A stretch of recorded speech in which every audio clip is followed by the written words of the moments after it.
This podcast may contain explicit language.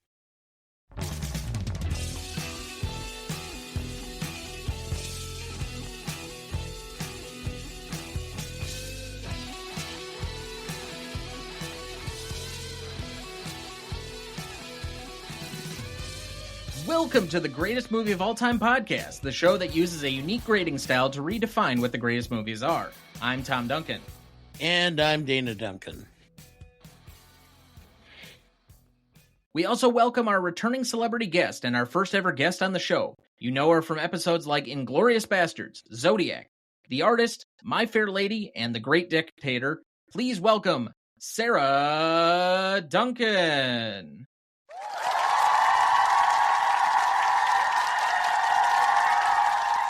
Good to be back. And what have you been doing for the last 3 years when you've been absent from the show?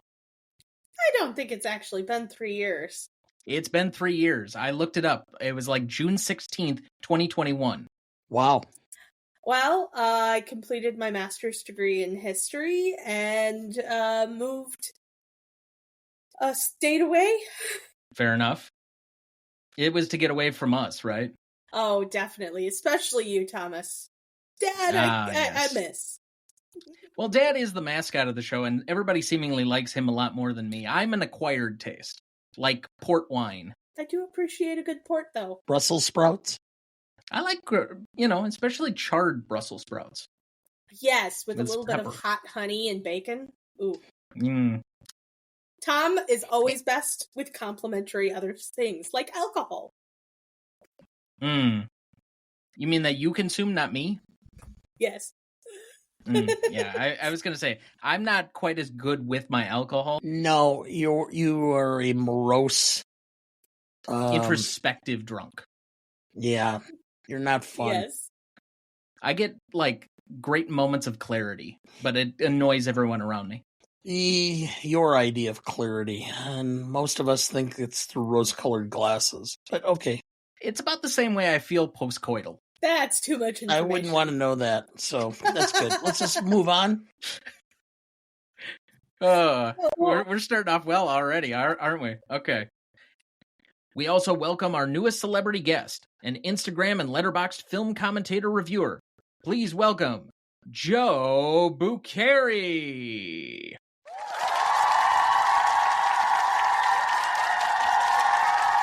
Well, hello. Thanks for having me on. Excited to be here. Excited to be part of this banter and awkward opening conversation. It's always a good time.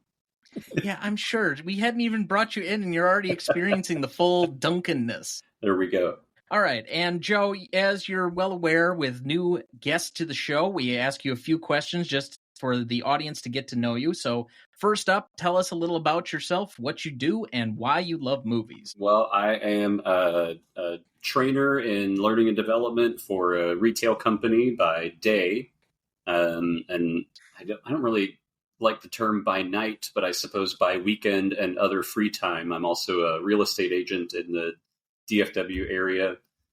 So, this gig economy has us all working 2 jobs out here. So kind of normal, I guess, for most people. But I love movies because they are, they're just a way to learn about different types of people or different situations or topics, things that you wouldn't always be exposed to in everyday life from your friend or family circle. For my page on Instagram, I always try to do a different theme each month. Sometimes it's hard to pull a theme, but it's nice. Like right now it's Pride Month, so I'm watching a lot more Pride movies than I usually would, and it's really great to get to see, just life from different aspects. I haven't seen a lot of bad movies, but I think since deciding to embark into 500 movies a year, I've seen a lot more bad movies, I suppose.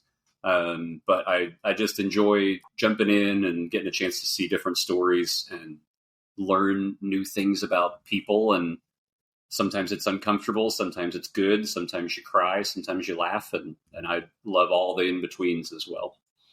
So that leads us to our second question. What is your favorite movie and why? So it's ever changing. which I know is probably just the cinephiles, cross to bear, so to speak. Par for the course. Yeah, so recently I really, really love Thelma and Louise, but I think just a step above that. I love nearly anything from Spike Lee. Malcolm X is probably my favorite movie. It is an epic journey from start to finish, but the most recent time I watched it, I could not get over the chemistry between Denzel and Angela Bassett as Betty and Malcolm, and just kind of that journey of he's got so many other things going on, but you can see those intimate moments. And then, of course, the iconic double dolly shot of Malcolm heading to his ultimate end, I suppose, and Sam Cooke playing, like, that's probably all-time most powerful scene. Like, just hearing that Sam Cooke string moment of that song will nearly bring me to tears, just maybe because of that scene, but also just, the song's amazing too. So, yeah, right now it's Malcolm X, but yeah, it'll ebb and flow probably here and there as I watch different stuff. So Malcolm X over Do the Right Thing? I think so, and maybe I'm a little more period piece, even though I guess now Do the Right Thing could be considered period, but I think Malcolm X over Do the Right Thing, but yeah, I ugly cried at the end of Do the Right Thing the last time I watched it, so still very powerful nonetheless. Oh yeah. Yeah, it's definitely powerful. All right, last question. What makes a good movie for you? I think it's just got to make you feel something. If whether it's emotional, if it's a good cry, a good laugh, a good like, oh my goodness, I can't believe they did that. Whatever the movie is, if it makes you feel something, I think that goes. I think that's what makes it good. If you can't get engulfed in it to feel something when you're watching it, then it's not engaging. I know everybody does two screen, and I'm guilty of being on my phone while I watch a movie that I'm not engaged in. But I think it's got to make you feel something. And recently, we've had a ton of fun. So I've got an 8-year-old daughter, and me and her and my wife, we watched both Parent Trap movies over the weekend. And my 8-year-old just sits and just rips the movie apart. From like the absurd plot premise, and these people are picking a twin and just sticking with one, and they don't want the other one, and it's just the absurdity of movies. And that's what also has made a good movie, is getting to see my kid come into her little movie critic. So I'll ask her score of the movie, and most kids geared movies are always a 5 out of 5 for her, of course, but it's just nice seeing her think about it and process. And then my new favorite thing, like super proud dad moment, is she is noticing like scene transitions and good editing. And I do some of that for my work. I make videos and whatnot, so I look at stuff differently. And now she'll be like, "Oh, that was a good transition," and I'm like, "Oh, I just love what we've created with our tiny cinephile child." So it's a lot of fun. Dad, I don't think I've ever asked you, did you have a proud dad moment as the only resident other parent on the episode? Boy, I'm trying to think. I think with you, when you really got into Rio Bravo, and then referred to your grandpa as an old guy like Stumpy. That was like at 4? Probably about 3. Because it was right before we moved. Well, I will admit that, unfortunately, I have seen the Lindsay Lohan Parent Trap way too many times for my own personal liking. It's an okay film, but not to have watched the 47 times I think I did in my younger youth due to a sibling of mine who is not on the show this evening. Oh, well, we digress. So, yes. That leads us into our evening. Tonight, for our 217th episode, we discuss the Best Picture winner of 1994 with Forrest Gump, celebrating its 30th anniversary this week. Directed by Robert Zemeckis, written by Eric Roth, music by Alan Silvestri, starring Tom Hanks as the titular Forrest Gump, Michael Connor Humphreys as young Forrest Gump, Robin Wright as Jenny Curran, Hannah R. Hall as young Jenny Curran, Gary Sinise as Lieutenant Dan Taylor. I'm going to butcher this, but McKelty Williamson as Benjamin Buford Bubba Blue. Say that 5 times fast. Sally Field as Mrs. Gump, Haley Joel Osment as Forrest Gump Jr., Peter Dobson as Elvis Presley, Dick Cavett as himself, Sam Anderson as Principal Hancock, Jeffrey Blake as Wesley, Siobhan Fallon Hogan as Dorothy Harris, Sonny Schroyer as Coach Paul Bear Bryant, Grand L. Bush, Michael Jace, Connor Kennelly, and Teddy Lane Jr. as the Black Panthers, Richard D'Alessandro as Abby Hoffman, and Tiffany Salerno and Marla Sucarezza as Cunning Carla and Long Limbs Lenore. Recognition for this movie? Forrest Gump premiered on June 23, 1994. Based on the novel of the same name by Winston Groom, the film would go on to gross $329 million, making it the number 2 film of 1994. Did anybody happen to look up what was number 1? Raiders. That was 1981, Dad. Was it, am I getting my years right? Was it Jurassic Park? That was the year before. All right, do you need a hint? Before I was born, so... Okay, you're a historian. Savannah. Everything's before you're born. Lion King, yes. Lion King. Lion King. Yep. Good singing. Well, thank you. The $329 million gross also made Forrest Gump surpass Raiders of the Lost Ark for total box office, making it placed 4th all-time during its release. Jurassic Park was one of the other ones that was ahead of it, obviously The Lion King. Can you name the other movie that would have been ahead of it at this time? It's another one we've covered on the show. Star Wars. Nope. If it were adjusted for inflation, Star Wars and Gone with the Wind would be ahead of it, yes, but not in actual receipts.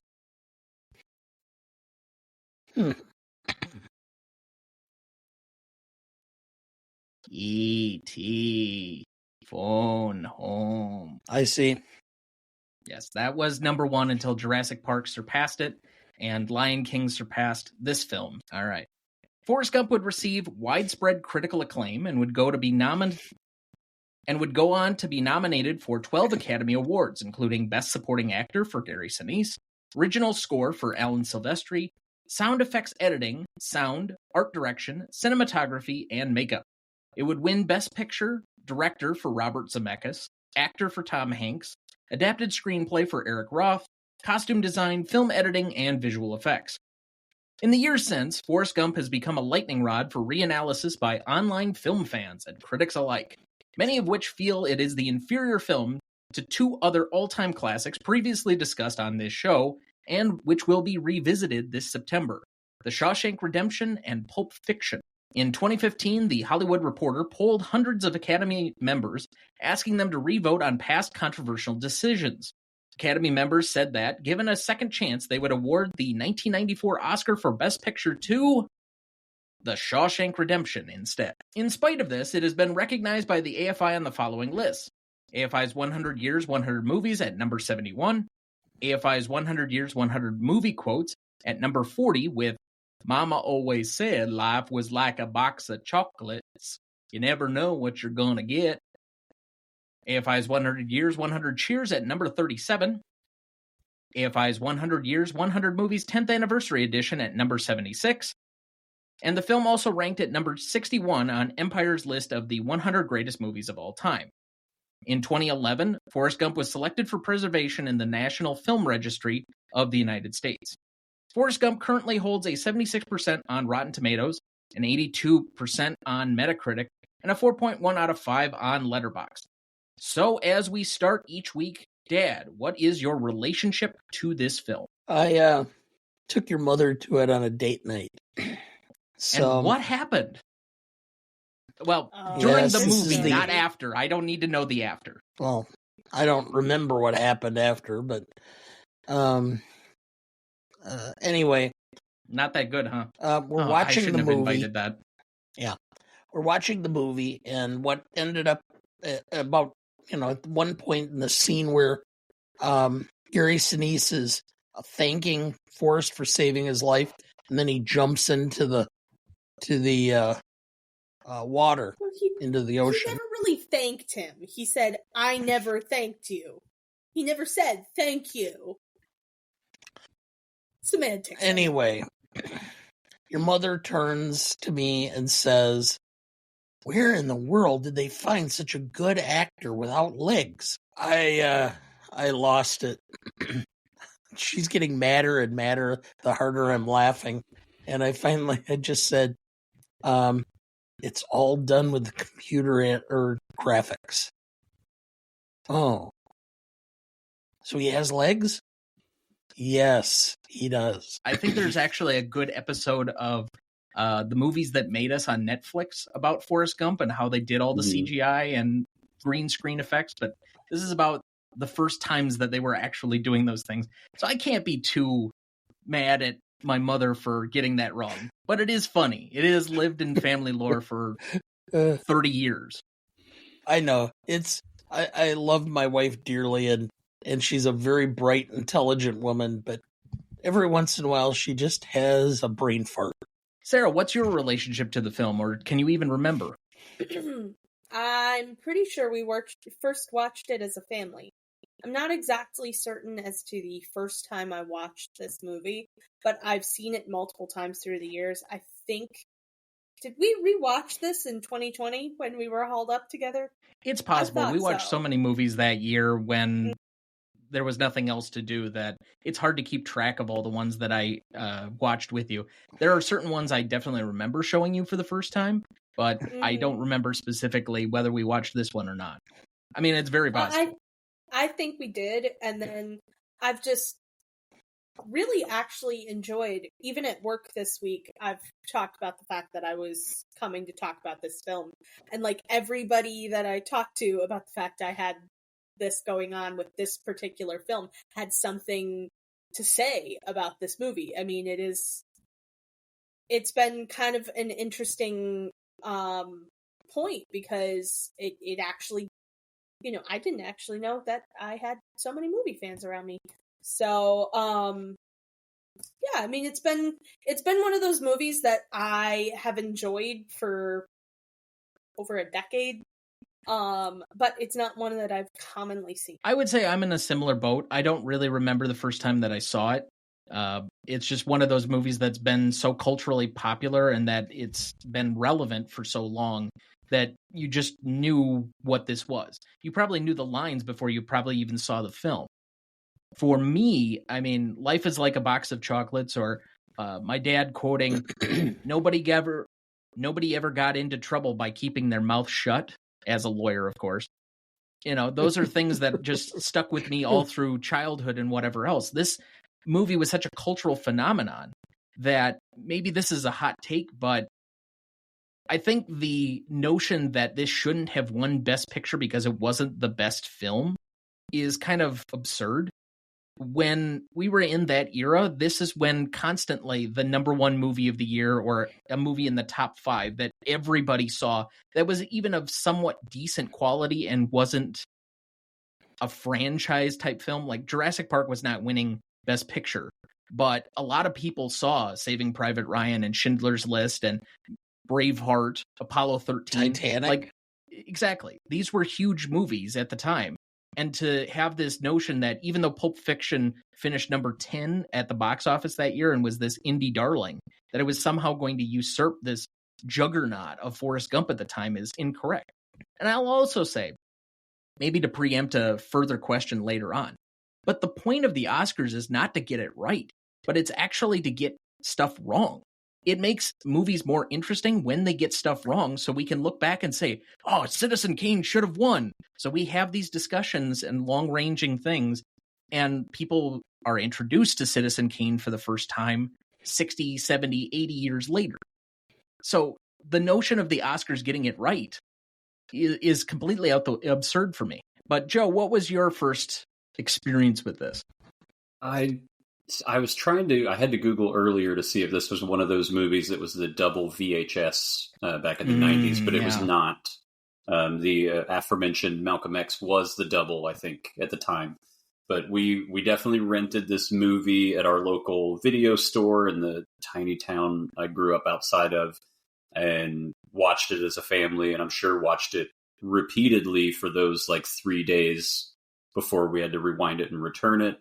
I remember us going to the mall to go to the music store to get the soundtrack, because the soundtrack is just back-to-back banger after banger, and being in awe at, 8-9 years old, going, I would have been 9 when this came out, going, wait, they make double CDs? You can put 2 CDs in one package? And like my brain being blown that this was a soundtrack for a movie that was longer than the movie when you play the songs, front to back. And that's, the soundtrack is probably one I have a bigger relationship with than the movie itself. But I did always enjoy the movie. And I think as I've aged and maybe taken on different mindsets about things or different perspectives on things, or just grown, I suppose, my relationship maybe has waned a tad with the movie.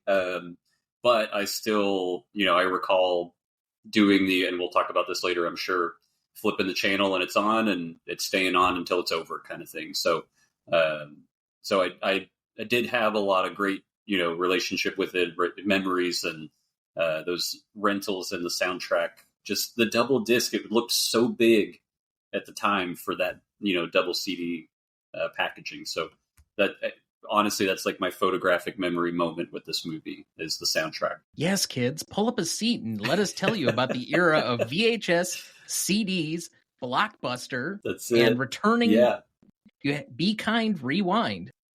All of the things. Yes, I know. I just hit all of my approaching 40 check marks here for the 90s nostalgia.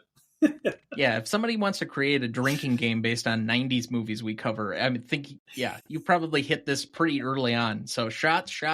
There we go, yes. All right. So then what is this movie actually about? I actually found it was about a lot of things, if I really thought about it. But what do you guys think? Well, I'm happy to go with potentially the hottest take.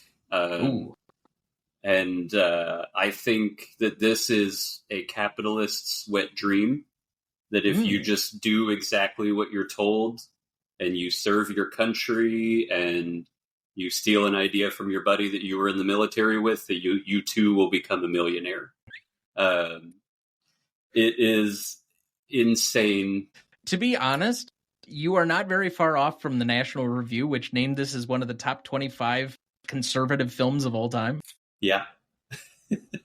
All right, so we had one hot take already. Somebody got something else spicy? Mine's not necessarily spicy, but it is kind of, well, I don't know if anybody else caught it, but I want to bring up the feather from the beginning and the end of the film, in which he presses in the book.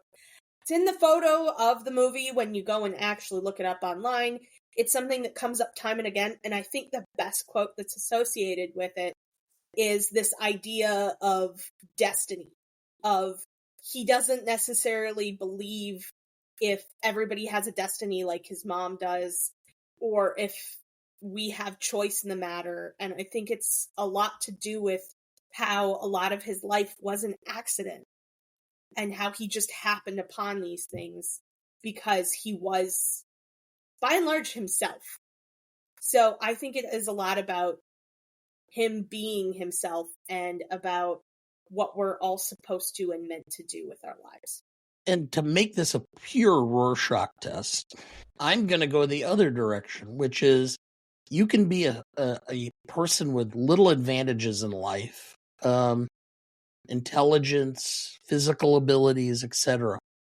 But by relying on people and listening to them and acting on your gut feelings at times, they can help you or propel you into a successful, great life. Because we have Jenny on the bus, we have her telling him to run. He stumbles into the university and does, they put him in a position to be successful, and he follows along. He takes up ping pong. He gets into the army and he makes a buddy, and the buddy is the one who gives him all of the guidance and ideas and structure. I will say that this film is just as much a socialist film as it is a capitalist film. All right. So we have one capitalist, one socialist, one fate and destiny, I guess, existentialist. So we're getting heavy into the philosophy. I will say I'm a little bit colored by my profession in watching this movie. I was struck thinking about it, how much everybody in the film, at least all the primary characters, seem to be dealing with a disability. So obviously Forrest is like right out front and center, but Lieutenant Dan's is the most easily recognizable with his physical disability. But Jenny's dealing with a certain level of PTSD and childhood trauma. And so everybody's working through it collectively towards a better good, a better future. So you could say that certain acts of kindness, value in people's stories, is to me what the movie, like really why it connected with people. We start the movie by this woman sitting on the bench next to him, not being interested in his story at all. And you're like, he's just trying to be nice. He's trying to give you a chocolate. And she's, of course, just trying to like get through her day. Her feet hurt, etc. But this guy's just trying to be nice to you. And by the end of the film, we have people who literally are like invested in his story. So the random acts of kindness throughout this movie, whether it's Forrest running back into Vietnam to collect all of his buddies, whether it's Jenny allowing him to sit on the bus next to him, or Bubba, any of these little things, or Lieutenant Dan remembering on his own that he said he would be his first mate, and then coming down of his own volition with his wheelchair to Louisiana to be his first mate. And then investing in Apple for him.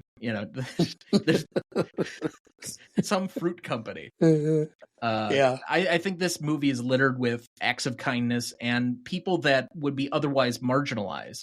And I think that's maybe one of the things that is uplifting about the film. There is a big sense of stay true. And Sarah, I liked kind of what you were saying, stay true to yourself.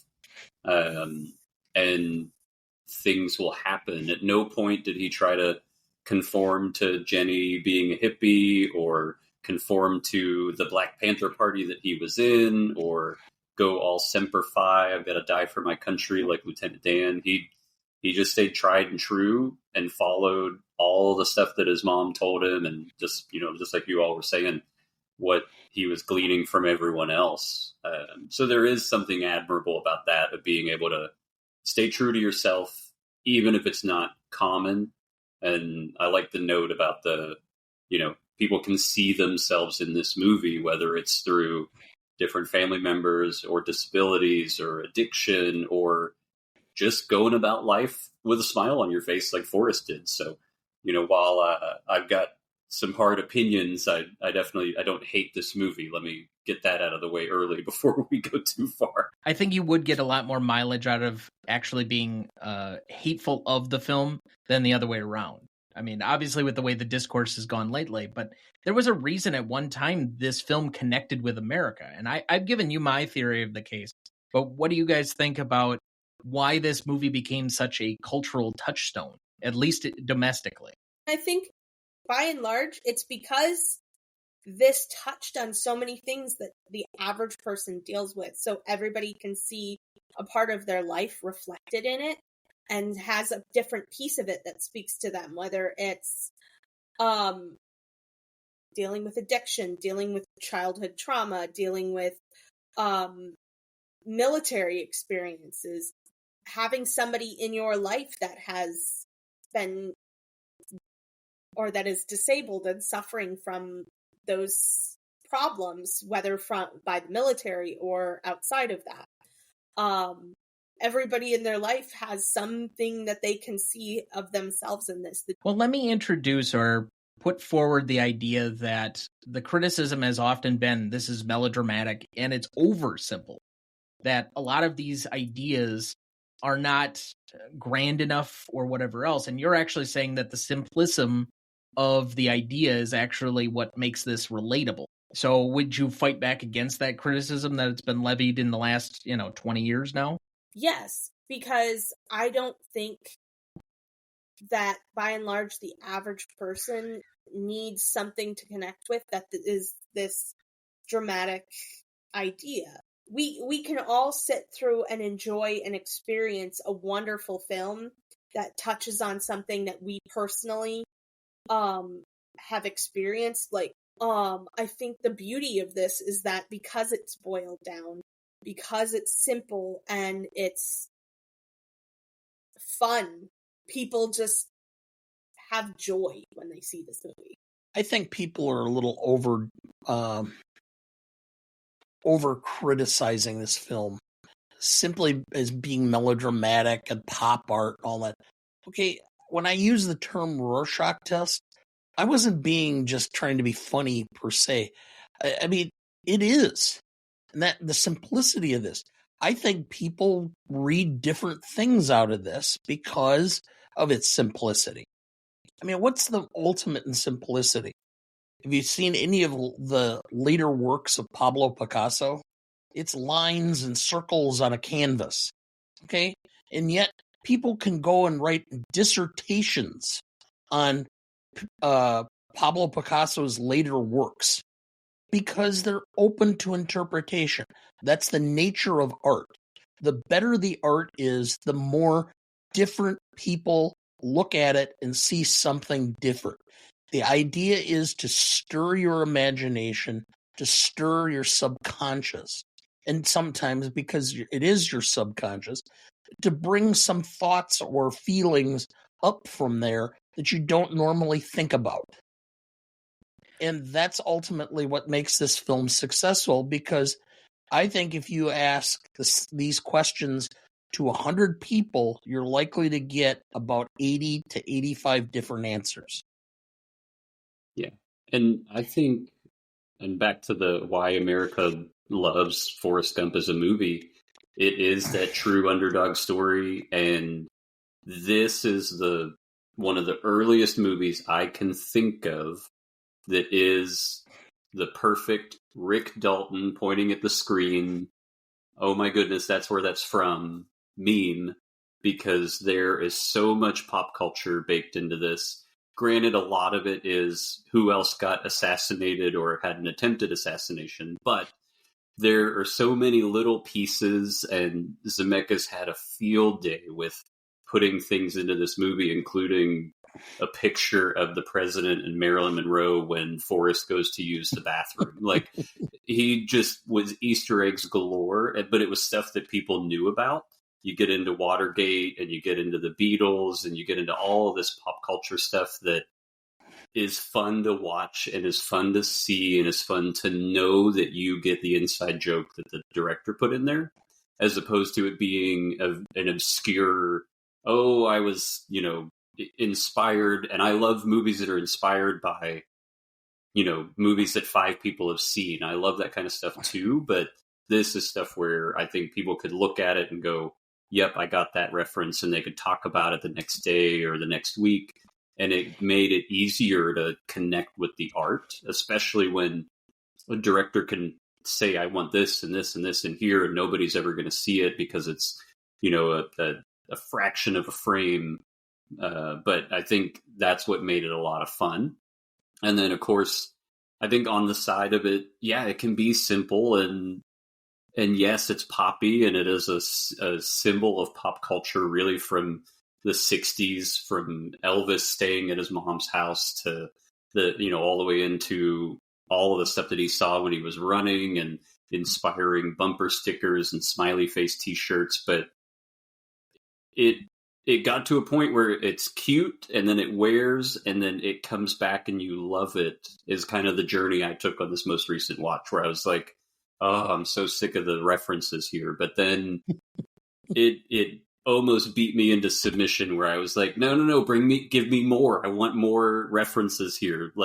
Let them all come, aside from them nearly kicking off the movie with Forrest's namesake being from, the founder of a certain clan that wore sheets on their head. That's the only one I could maybe do without. But overall, I think this does cover a lot of bases.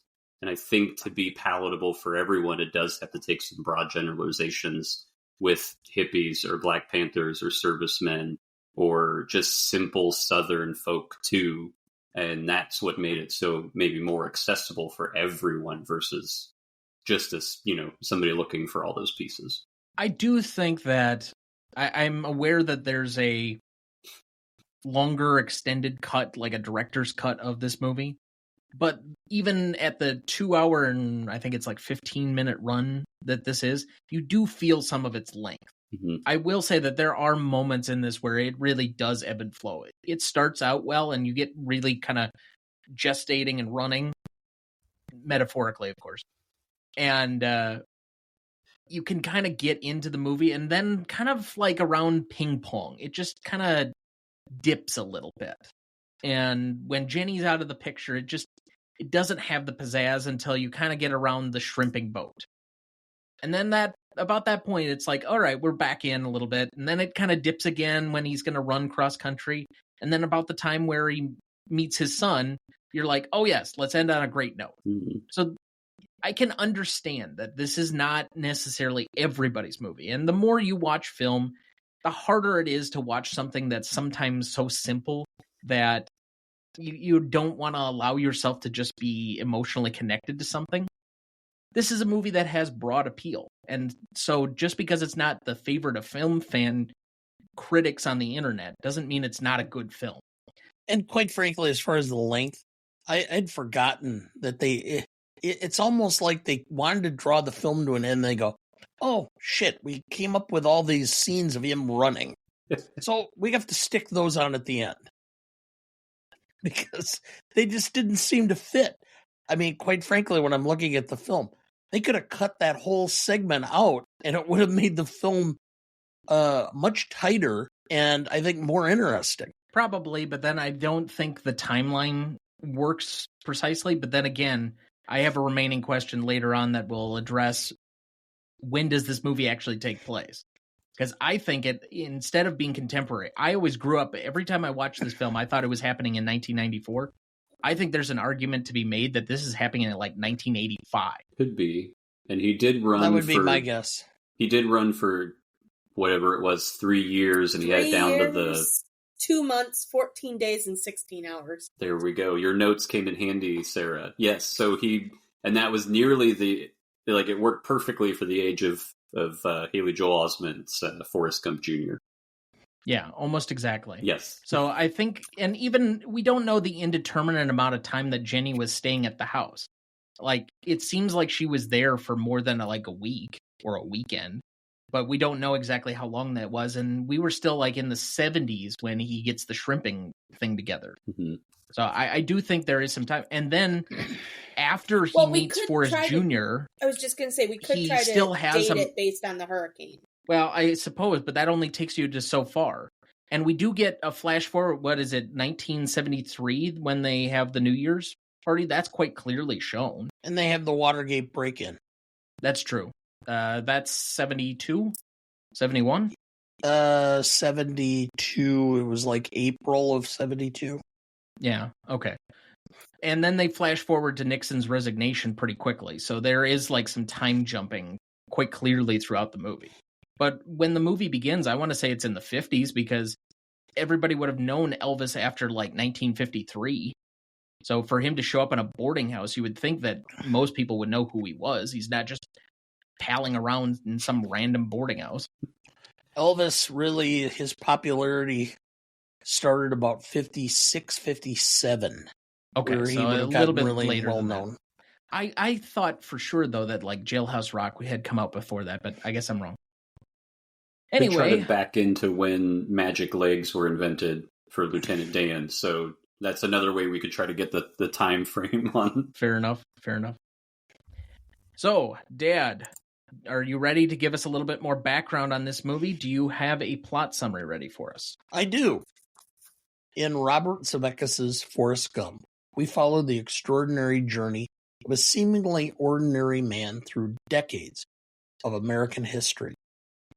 Tom Hanks delivers a career-defining performance as Forrest, a man with pure heart and limited IQ whose life intertwines with pivotal moments from the 1950s to the 1980s. The film is a nostalgic reflection on the turbulent events that shape a nation, viewed through Forrest's innocent eyes. From his childhood leg braces to becoming a college football star, Forrest's life unfolds in unexpected ways. Guided by his unwavering optimism and his accidental knack for being in the right place at the right time.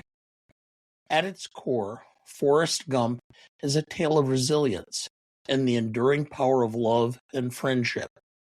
Supported by a stellar cast including Wright and Gary Sinise, Zemeckis weaves together a narrative that celebrates the triumph of the human spirit amidst chaos and uncertainty. With its iconic quotes, memorable soundtrack, and poignant storytelling, Forrest Gump stands as a testament to the enduring charm of cinema that captures the essence of American life with humor, heart, and a touch of magic. Thank you. Did you know? When Forrest gets up to talk at the Vietnam rally in Washington, the microphone plug is pulled and you cannot hear him. According to Tom Hanks, Forrest said, quote, "Sometimes when people go to Vietnam, they come home to their mamas without any legs. Sometimes they don't go home at all. That's a bad thing. That's all I have to say about that." Did you know? Prior to filming, Paramount Pictures had cut the original budget by about $10 million, and were trying to force director Robert Zemeckis to cut out scenes they felt were unnecessary, like the shrimp boat or the Vietnam scenes. Zemeckis fought the studio hard to keep those scenes, and Paramount executive Michelle Manning was even sent to the set to supervise filming and make sure the movie stayed within budget. Zemeckis eventually gave up part of his and Tom Hanks' salary to keep most of the scenes, and eventually agreed to cut out Forrest's running sequence. However, Zemeckis then simply ignored the studio's wishes, even receiving support from Manning. The running scenes were shot in secrecy without the studio's knowledge, and Tom Hanks' younger brother, Jim Hanks, doubled for him in many of them. According to Jim, Tom had other doubles, but they couldn't do the run, which was a reference to Forrest's geeky, stiff stride. That's, quote, a stupid Tom Hanks thing. The studio eventually found out, but when they saw the raw footage, they relented. Only the scene at Monument Valley was still missing because the money had run out, and since the studio refused to pay for it, Hanks and Zemeckis did it themselves. When the studio imposed these budget cuts, both director Robert Zemeckis and star Tom Hanks waived a large part of their fee in exchange for percentage points, which ultimately netted Hanks in the region of $40 million. Always take the residuals. Yeah, take the points. Did you know? When Forrest first learns to play ping pong in the infirmary, he is told the trick is to keep his eye on the ball at all times by another soldier. After that moment, if you ever see him on screen, whenever he is shown playing ping pong, he never blinks. Did you know? Tom Hanks signed on to this film after an hour and a half of reading the script, but agreed to take the role only on the condition that the film was historically accurate. He initially wanted to ease Forrest's pronounced Southern accent, but was eventually persuaded by Robert Zemeckis to portray the heavy accent stressed in the novel, and he patterned his accent after Michael Connor Humphreys, who played young Forrest, who actually spoke that way. The crew and especially studio head Sherry Lansing initially had serious doubts about Hanks' goofy accent, but Zemeckis stuck to his guns. Did you know? During the ambush in Vietnam, the enemy is never actually seen. This led many combat veterans, especially Vietnam veterans, to rate this as one of the most accurate combat scenes in movie history. It was very sudden, the enemy isn't seen, and it happens very quickly. And with that, we will take our first break, and we will be right back. Oh, shit. Before we jump back into the episode, next week for our 218th episode, we welcome back returning guest Kieran B. of the Best Picture Cast to the show, and new guest Sarah Shea of the Shea Cinema Podcast to revisit one of my personal favorite films of all time, 12 Angry Men from 1957, directed by Sidney Lumet, written by Reginald Rose, music by Kenyon Hopkins, starring Henry Fonda, Lee J. Cobb, Ed Begley, E.G. Marshall, and Jack Warden. You won't want to miss that one, so watch ahead of the show by searching the Real Good app to find where it's streaming for you. That's REELGOOD. So, before we move on, Sarah, is there any place that you would be available for, let's say, people to find you if they like this episode? I don't think we've ever thrown out any of your socials, or do you want to remain private? Actually, I'm cool with that. As somebody who regularly posts about, like, historical stuff that I'm working on, or different archaeological sites that I'm visiting, kind of love that. My Instagram name is @the_nomadic_archaeologist. All right, and you have anything else to promote before we move on? Not at this current time. I am hopefully in the next couple of months working on getting a paper published, and then I will, of course, come back on and talk about that for any of you history fans. Who are you working on with? Well, that's a different paper that we're working on together, Dan. Oh, okay. I was unaware of this. Oddly enough, the paper that I am working on is the glorification of war in Hollywood cinema. So, and for anybody that's out there, you will next be on the show the first week of November for Mr. Smith Goes to Washington. We also have a new guest for the show joining for that episode as well. Which leads me back, Joe, what do you got going on and where can people find you? Well, I'm on Instagram. That's probably the easiest place to see my editing and posting prowess, I suppose. Get to it when I get to it. The theme of that and my Letterboxd is really, as a dad and somebody with hobbies and 2 jobs and all that, I gotta get to things when I can get to them. So it's hard to get to the movies, or it's hard to jump on things the second they come out. And that's kind of the theory. So there are still quite a few movies that may offend some people that I have not gotten to yet, including aforementioned 12 Angry Men, or even the entire Godfather trilogy. So there are movies that just are in my blind spot, and that's kind of the theme of my Instagram page. You can also find me on Letterboxd. It's just Bag of Donuts, which I believe was from Mickey Blue Eyes, for a Joey Bag of Donuts mob name. That's just a nickname that stuck from years back. And I think that's it. That's where you can find me for all things movies. Instagram, I'll post most of my reviews.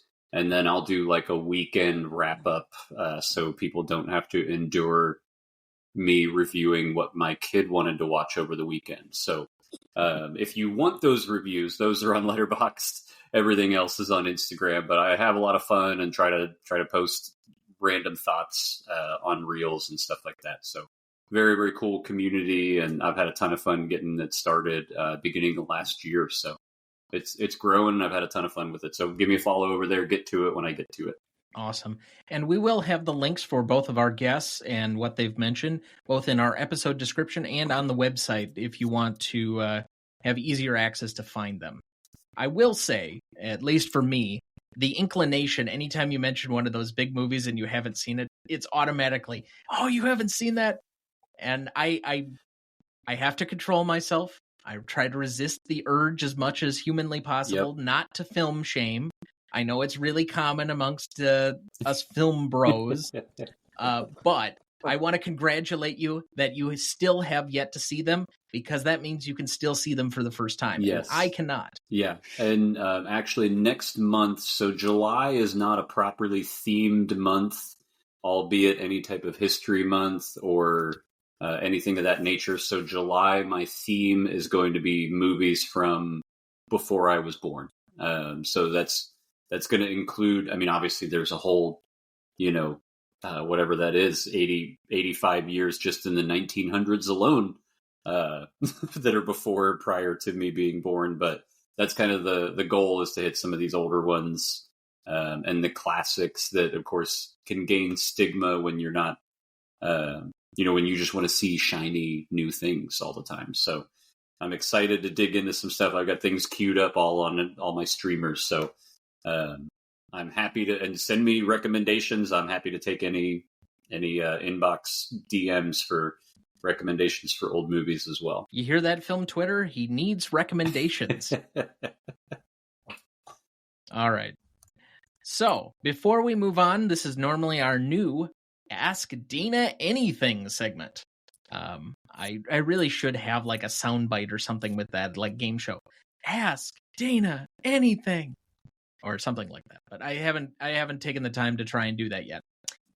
Regardless, we have not received any from our outside audience, so I will ask our guests, do you have any questions for our mascot and co-host? I'm good on my side, but maybe a recommendation for your intro will just be a good Dana okay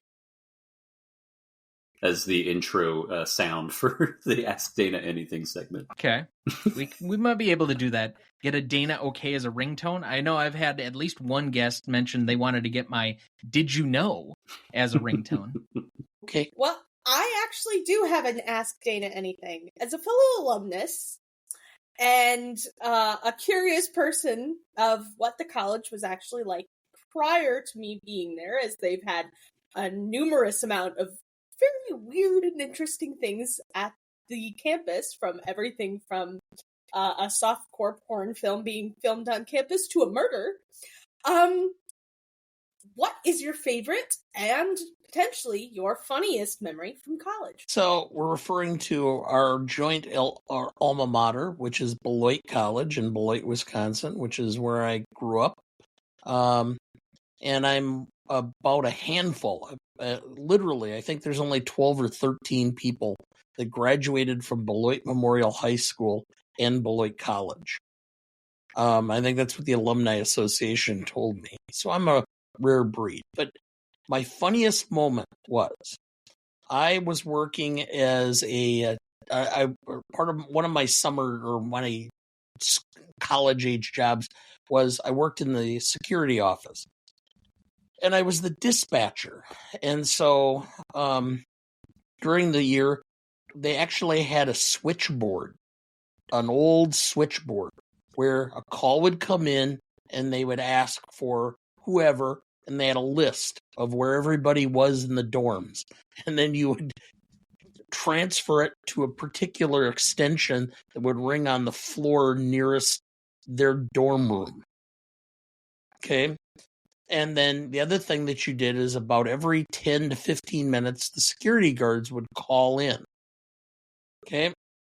And you had to write down what they had, where they were, what they were doing, what they inspected, and any incidents, like they broke up a fight or there were people from outside the campus that were on the grounds or whatever. Well, the one night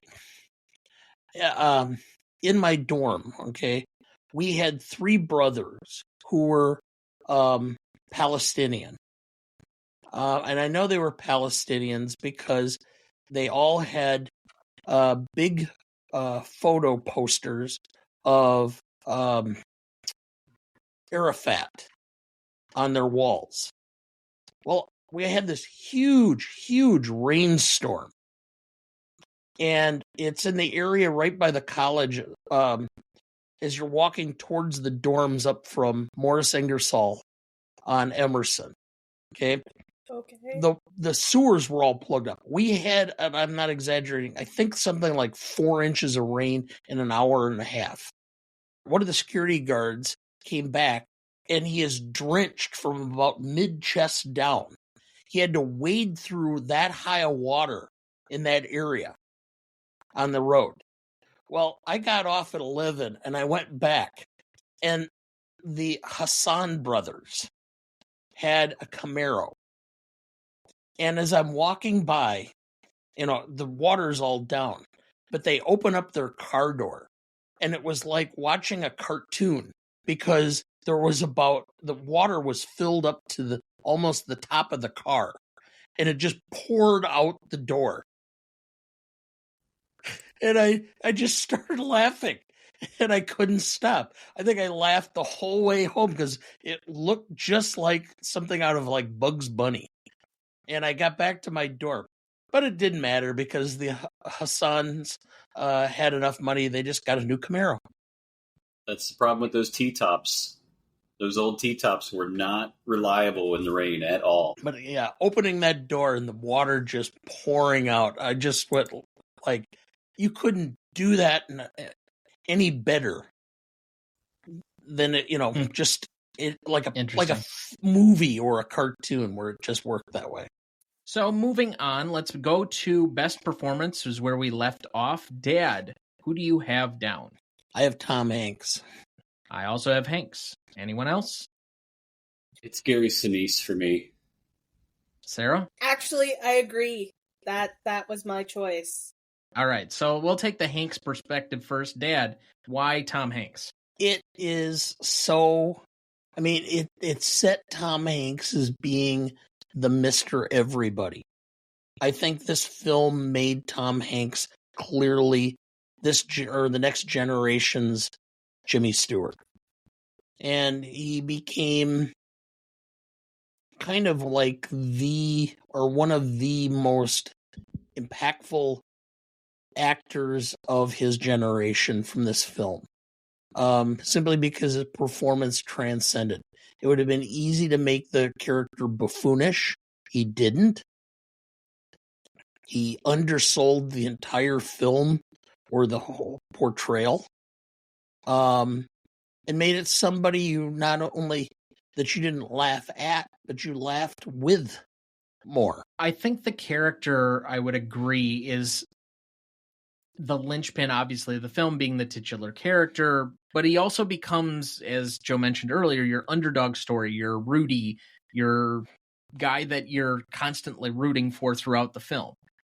And part of the reason that I think that this movie has to rely so much on Hanks is, if I were critical of anything, it's that I don't feel there's a lot of directorial flair to this. Like, there's a little bit of a tone where you get in a lot of Zemeckis films that's kind of earnest, wholesome, kind of like Capra-esque. But at the same time, there's really no real great camera flourishes. He's not doing anything overly artistic with where he's placing it, how he's tracking things, anything that's like, above normal. He's fine. He's replacement level. But what is there that's like really special about the direction necessarily in this film? I think, to me, it says more that he kind of just sat behind the camera and let Tom Hanks do his thing. And part of the reason that people love this movie is, and by extension, I think came to love Tom Hanks, is he becomes the stand-in for everybody, not only to perceive the movie, perceive him, perceive disability, but perceive America is how he's experiencing these things throughout the movie. It's from the narration, it's from his acting, it's from his interactions with people during the course of the movie. I just think so much is reliant on Tom Hanks to be really good in this movie that it doesn't work without him. And so for me, if this category is not necessarily MVP, the obvious sports term, but it kind of could be in this one circumstance. Well, let me just carry your analogy. Zemeckis is like mayo. Okay? It's there and you can taste it and it adds to it, but it's not like a significant portion of the sandwich. Tom Hanks is the steak in the sandwich. Okay. I somewhat disagree with mayo. I like a good portion of mayo on mine, but I think also mayo is too disagreeable for the general public to be perceived as that. But we'll move on. Now, I will say, Gary Sinise was my most charismatic because for a guy that's a foul-mouthed kind of captain leader, and this is after an era where we've seen all of these like hard military guys, Louis Gossett Jr. and R. Lee Ermey, trying to be these dicks in the military. And this guy loses his legs. He's very angry and aggressive, and yet he becomes somewhat of a triumphant, overcoming character. And so I do find him endlessly charismatic. But why do you guys have him in best performance? Okay. Well, first I want to say what his character is going through overall. I mean, he's introduced as this, for lack of a better word, charismatic, commanding officer. in Vietnam. That's like our first image of him. And then immediately we're put forth of this image of him as this is a man who understands and whose family understands the entire prospect of, you know, sacrificing everything for one's country. And not only does Gary Sinise pull this off of this character who wants to honor his ancestors and go the same way, you can actually, through the film, see it in his face and his reactions to things, watch him deal with the pain of not only not getting what he wanted out of life, but being saved by someone and then being mutilated in the process, and losing his legs and losing what he thought he may have had if he had survived Vietnam, and ending up in this completely other world. And even then, he, you know, the first time he and Forrest spend time together in over New Year's, following his accident, you can see him rise to Forrest's defense, and just understand that, hey, I'm going through stuff, but so is he, and I have trigger points of things I don't want brought up, but so does he, and so I'm going to defend him tooth and nail because this is a man that is worth that to me. And you can kind of watch him process all of this across his face in almost every scene that you watch him do, right down to the I never thanked you for saving my life. You can watch him process the guilt over that. Mm-hmm. And I think that's wonderful. Yeah, that's a hard thing to do as an actor. Oh yeah. And seeing him so proud at the end to introduce his wife to Forrest, where it's almost like this reveal for Lieutenant Dan, and I don't know, that hit me for some reason, but he was just excited to say, hey, look what I've done to better myself or improve myself. But his arc was one that was very one-dimensional military guy. You know, I'm gonna take a crap in the middle of everybody being out here in the area where we're getting set up and ready for our next battle. And he went from that to one of the few characters who didn't need anything from Forrest. You know, the coach needed something from him. The military wanted things out of him. But he went from he needed Forrest to just do his job in the military to later realizing that he kind of saw a better person in himself when he was around Forrest because of Forrest's like genuine acts of kindness, and he had no ulterior motive. And then Dan came around to, I'm around you for no motive, and I'm going to help you and take care of, help be another person. And I think we saw Jenny and of course Forrest's mom and Bubba were three characters who were just genuinely perfect with Forrest from the get-go. But Lieutenant Dan had a real arc in terms of coming around on, because everybody else that interacted with Forrest needed something from him, or it was in passing. I think Dan had probably my favorite arc out of the crew. Brief aside, but did anybody notice the poignancy of the fact that his fiancée was Asian? I knew so many guys who came out of World War II. I had a neighbor who was a survivor of the Bataan Death March and spent 4 years in a Japanese prison. And he was so racist when it came to anybody who looked like they may be Japanese. And I knew so many Vietnam era veterans who were so racist towards Asian Americans, even because of the perception and the PTSD associated with it. The fact that he's now, I think that was designed to show the level of his reclamation in the film. Yeah. Well, to build off of what you're saying, I think it's his own, to call back to, I guess, another film, it's him, like Saving Private Ryan, is, I was worthy of saving. You did this for me. I want to show you that I am, you know, I'm worthy of that. I'm a good man kind of mentality. And I know a lot of veterans that have that of, you know, I want to be worthy of what you other people did for me. And so I kind of see that through his character. Go ahead if you want to add in, Joe. You were going to say something. I lost it already. I was already trying to think about who my secondary performance was. If I can nominate a soundtrack, I don't know if you've ever had that happen. Oh yeah, no, but I've done it for charismatic. Yeah, I guess I could kick us off on secondary performance. Go right ahead. Yeah, it's the soundtrack for me. The CCR guitar riff on Fortunate Son, or Hendrix's Along the Watchtower, Buffalo Springfield. I mean, so many songs on the soundtrack. To me, and just to jump ahead real fast, Hanks is my most charismatic, but we can talk about that in a moment. But I think the soundtrack for me just made it, as someone who in my youth identified by the music that I knew or could tell you about or listened to or brooded upon.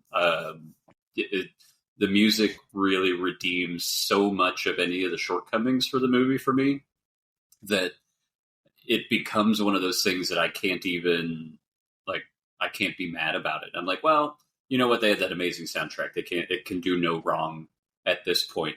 But for me, that's definitely what could have been the budget for just the music alone.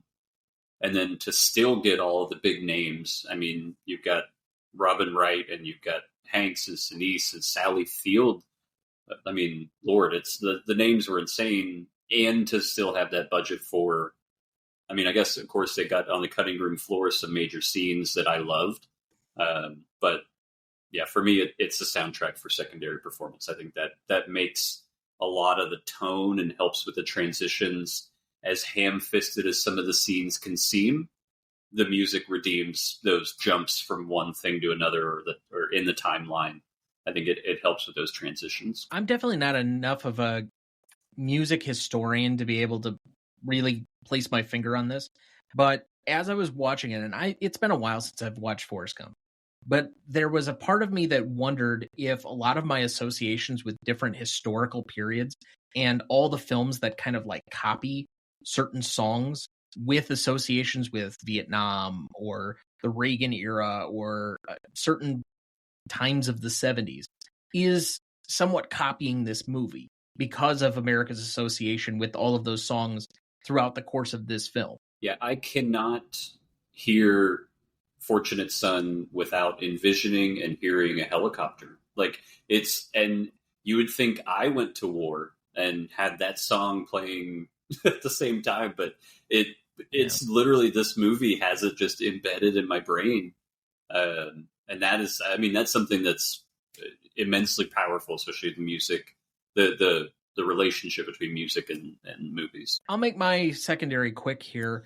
I went with the screenwriter Eric Roth for the simple fact that the adaptation from the book to the movie, I think, is one of the key parts of what makes this movie actually tick. If people are familiar with the book, it's even more outlandish than even the movie, which gets criticized for all of its, how did he end up at Watergate and tattling on the burglars and also being a ping pong champion and meeting Elvis and doing all of these random things all at the same time. The book is even more ridiculous. I want to say Forrest goes to space or some ridiculous thing like that.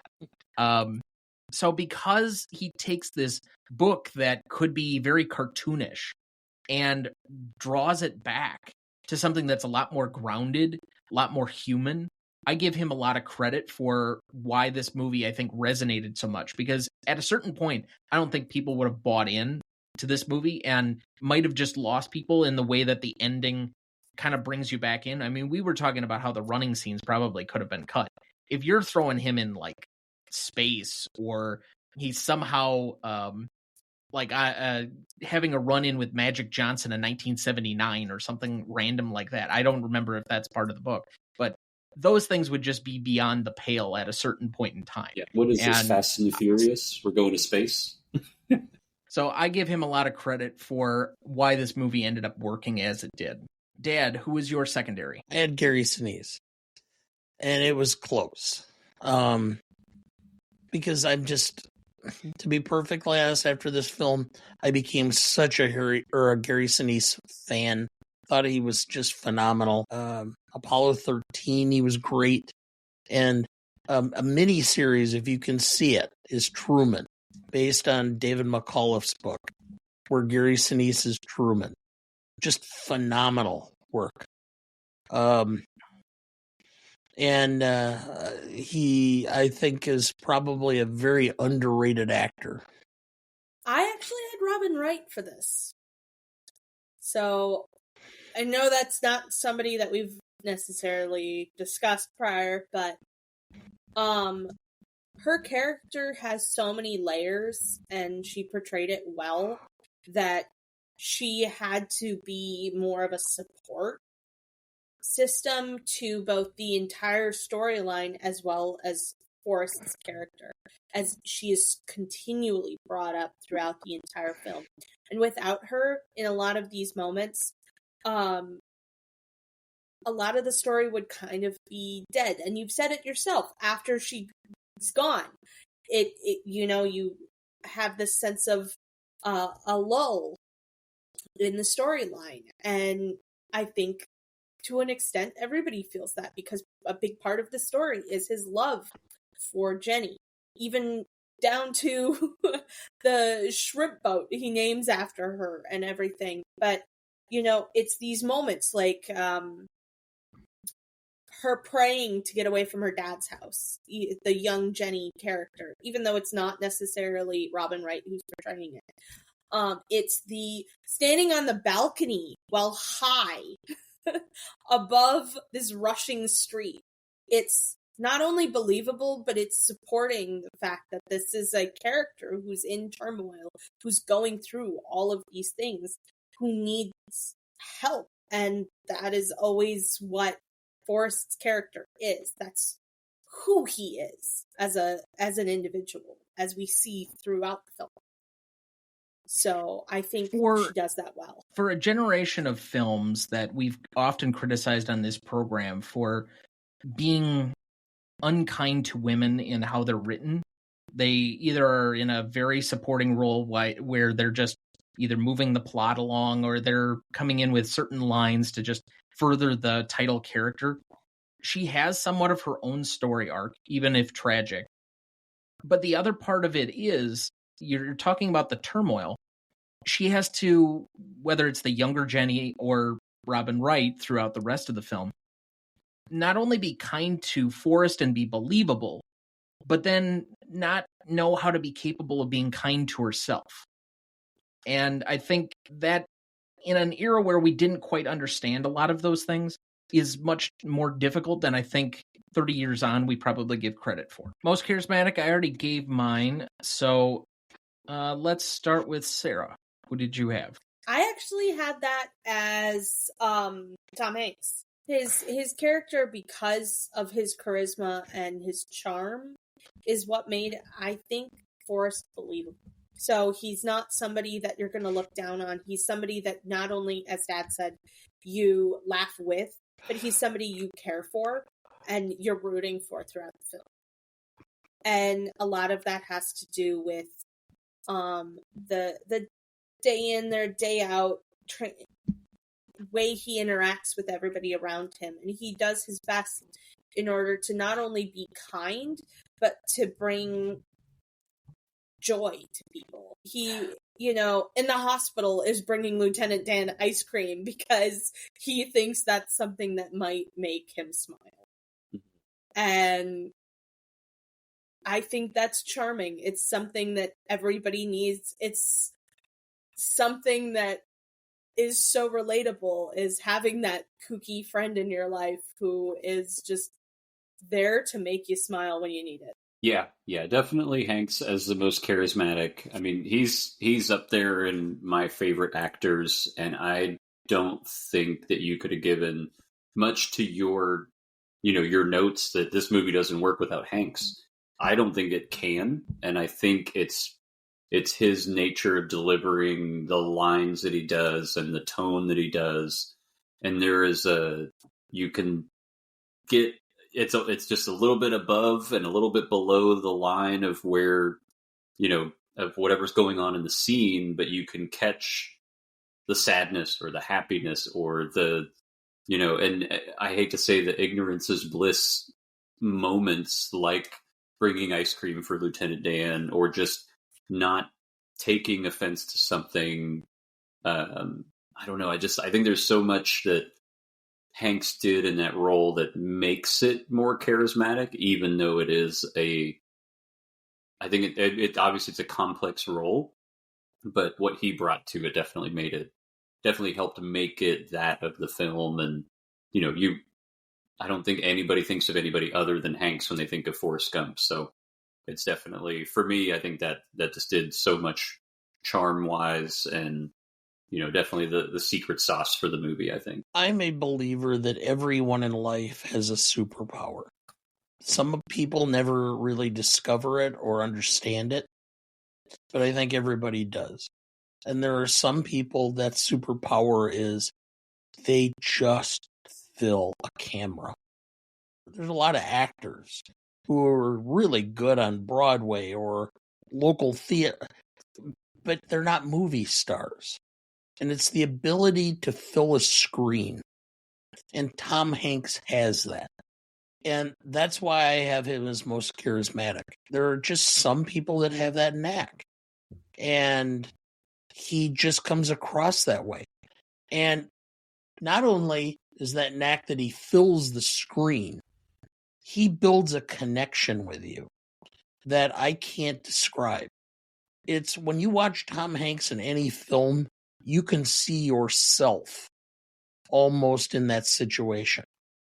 He becomes your surrogate as to being in that film and doing the role yourself and living your life. You can see yourself experiencing being bullied. You can see yourself having physical challenges. You can see yourself having periods of great success and then, being constantly rejected at love, etc. That's what the film is. And without that ability, I could throw out some names. John Cryer. Could John Cryer have done this part? No. Let's John Lithgow. Okay, fine actor. And on parts, I would say he's probably a movie star, but depends on the role. You're not going to get him to have the same connection. And so I can name dozens of male actors who would not have the same level of connection and be able to draw this script to your own life experience. Yeah, and that is ultimately what charisma is about, which is the ability to render feelings of you feel more important by being in the presence of this person. Yeah, and I think they would have done a disservice, because if they wouldn't have gotten Hanks, would they have gone a comedic route and gotten somebody like a Billy Crystal, which then this movie would be talked on a podcast of worst movies of all time, right? Like they couldn't have kept the tone with a different actor, and and Hanks absolutely toes that line between he can have fun, but he can be very dramatic at the same time. And yeah, I completely agree with everything you threw out there. I think that's where his sitcom background has a little bit of advantageousness to it. And the fact that he'd already made, I don't know how many different comedic films by this point as well. Bachelor Party. If you haven't seen Bachelor Party and you want a good time just sitting down some night, watch Bachelor Party. It's hilarious. That might be the only time that ever gets recommended or brought up on this show. Yeah, probably. All right, let's go to best scene then. I have 5 nominees ready for us, and then you guys can add more if needed. I have Run, Forrest, Run, which is the early scenes when he's a younger boy. He's running away from the bullies or whatever. And I think that kind of needed to be put in here, not only for the character building just generally, but also for knowing kind of, obviously there's callbacks to it throughout the film, whether it's him being a football player, whether it's him later in the film being kind of a cross-country runner, quite literally. I do think that's important to building who this character is, and also how he just will follow any order, seemingly, because that's important in Vietnam, and it's important in Ping Pong as well. Gotta Save Bubba. Obviously a very key scene to the film. We've kind of generally discussed it a few times. I have Bubba Gump Shrimp Strikes It Big. So when everybody else's boat has apparently capsized, and this is somehow seemingly the only one that is left to take advantage of all the shrimp there are in Louisiana, and they're just running amok. So silly, but yeah. Then I have Running Cross Country, which we've talked about, and then I have Little Forest. Do you guys have any ones that you want to add on? I actually have the moment where post Medal of Honor receiving Forrest Gump gets swept up into the anti-Vietnam rally. I really enjoy that scene. It's impactful and fun, but also it sends a message of many of the veterans that came back from Vietnam.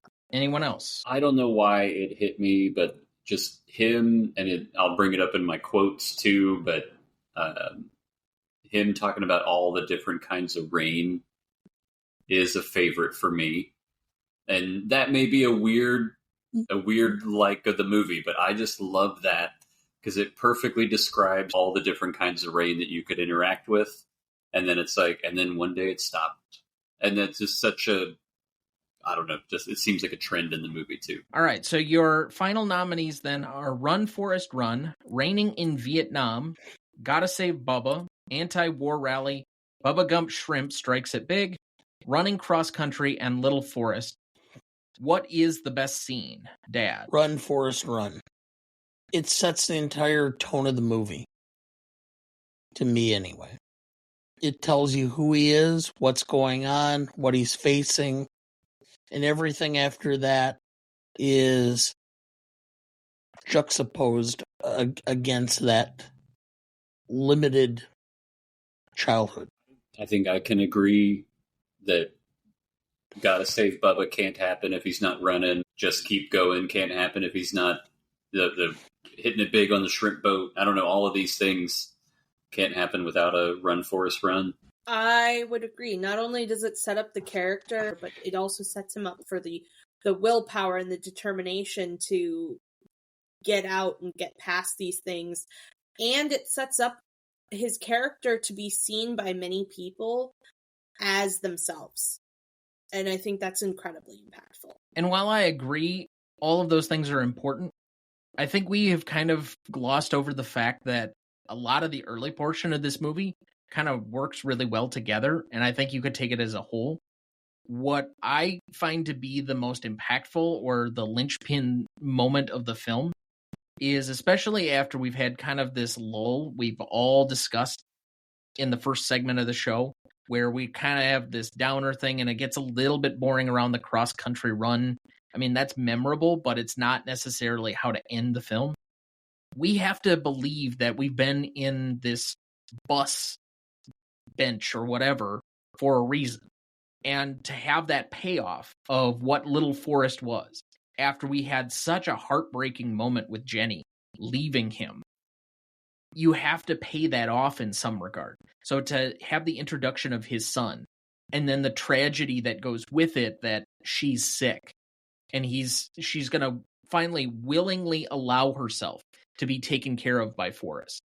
I think that's the perfect way to bring us all back around and remind us why we find this story important.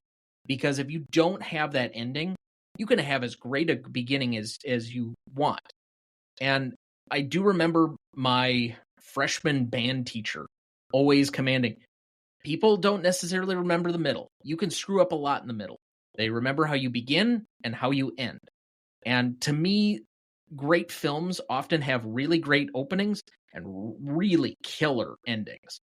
And to me, bringing that back around is just as important as defining the character early in the movie. So Little Forest for me would be my best scene.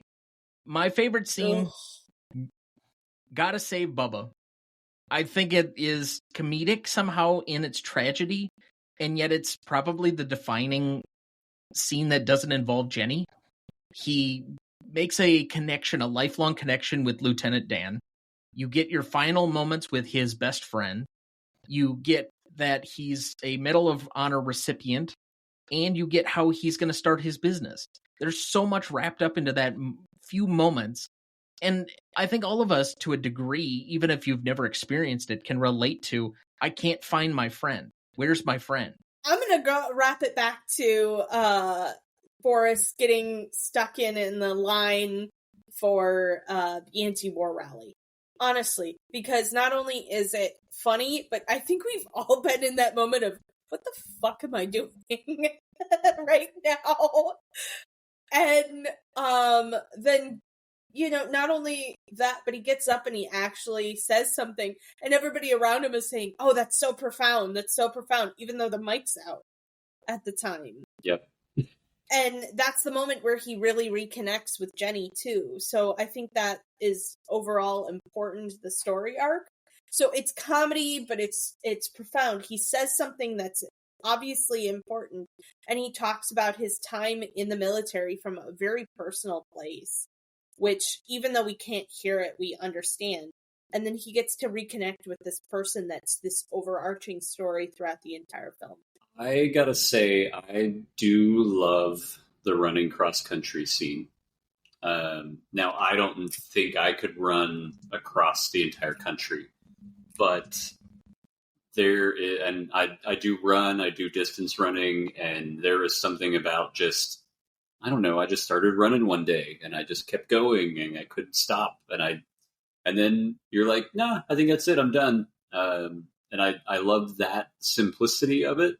And everybody trying to read into what he's doing and why are you doing this? And is this for world peace and all these grander things? And he's like, no, I just wanted to go for a run. But then later, I think it's after Little Forest comes into the picture, then he talks about the things that he saw on his run. And there's runner's high and all that kind of stuff that you get, but just being out in nature and the scenery that they show, and there's not a lot of great cinematography or framing or shots, but some of those shots are just the natural elements of the mountains and all the stuff that he sees are gorgeous. And then even the way he describes it comes back around. And then as a small quick runner up, young Forrest making fun of his principal and the sounds he makes when he says, your mama sure does care about your schooling. I think, and it is a silly moment and it's hilarious, but it's also one of those times where you can say, Forrest is not an idiot. He's not ignorant to everything that's going on. He knows what's going on, and he gets to make fun of you for this moment that you think you're just walking out, thinking you're the king right now. And this little kid gets to make fun of you when you were just talking about how he's below par or under the bar of what your standards are. And I found that hilarious in multiple ways, but that to me sets the bar of like, okay, it's not this stupid person. He appears that way, but he knows what's going on in the back. For me, I again went with Run, Forrest, Run as my favorite scene. Same basic principles, simply because it makes a connection with most of America. And I mean, we've all been in those situations. I can think back on riding the bus to junior high and such, and yeah, it was just not a great experience. I guess as long as I'm talking, I'll go to my most indelible moment, which is it'll always be gotta say Bubba, because it's the most exciting, most stimulating moment in the film, where it's war at its ultimate, and it's no thought of your own safety. You're just trying to do what you think is right. You're trying to save your friend. And it just happens that all of a sudden you realize all these other guys that you are in the group with need saving, and you start acting. To me, it just is because it connects with me, because it's in large part where I have a tendency to lean my life towards, which is always trying to chase after the circumstances where I'm going to make the most impact and try to rescue somebody or some situation. And I completely agree with that. That's what I was going to say too. And for very similar reasons, especially after dealing with so many people within the military community, not only in my time in school, but outside of it, those that I have chosen to call friends and associate myself with. So many of them do this kind of thing without thinking twice about it. And it's interesting because not only is it just a commonplace action of, okay, I'm going to do this, whether or not you tell me not to, I'm going to go do this because this is something important to me. And it's that moment of Lieutenant Dan even ordering him to stay back. You are going to likely die in this. And then running headfirst into that, you know, especially as somebody who has spent so much time studying Medal of Honor recipients. There's so many of them that ran headfirst into danger, knowing that without a shadow of a doubt that they were certain to likely die, and then doing it anyway. I think that's incredibly powerful. Doing that for a friend, I think, just makes it even more so. That's something that's relatable, is, you know, those close friends that we value with everything in our lives are so important that, you know, we can see that. And while we might not ever be in that situation ourselves, I think some people can relate to it. As far as indelible moments, pure unforgettable moments of this movie, it's gotta be Forrest in Jenny's dorm room.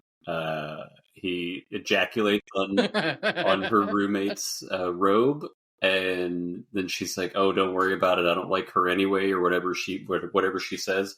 And then the roommate is wide awake, just completely traumatized by the whole situation. You know, the Princess Bride is in here. This happens. The roommate's robe. It's insane. Like, if they were going to cut any scene, that could have probably been the one. But so sorry for the major tonal shift in terms of moments of the movie, but that one's a wild one. That's what makes this show wonderful. I'll just make mine short and sweet.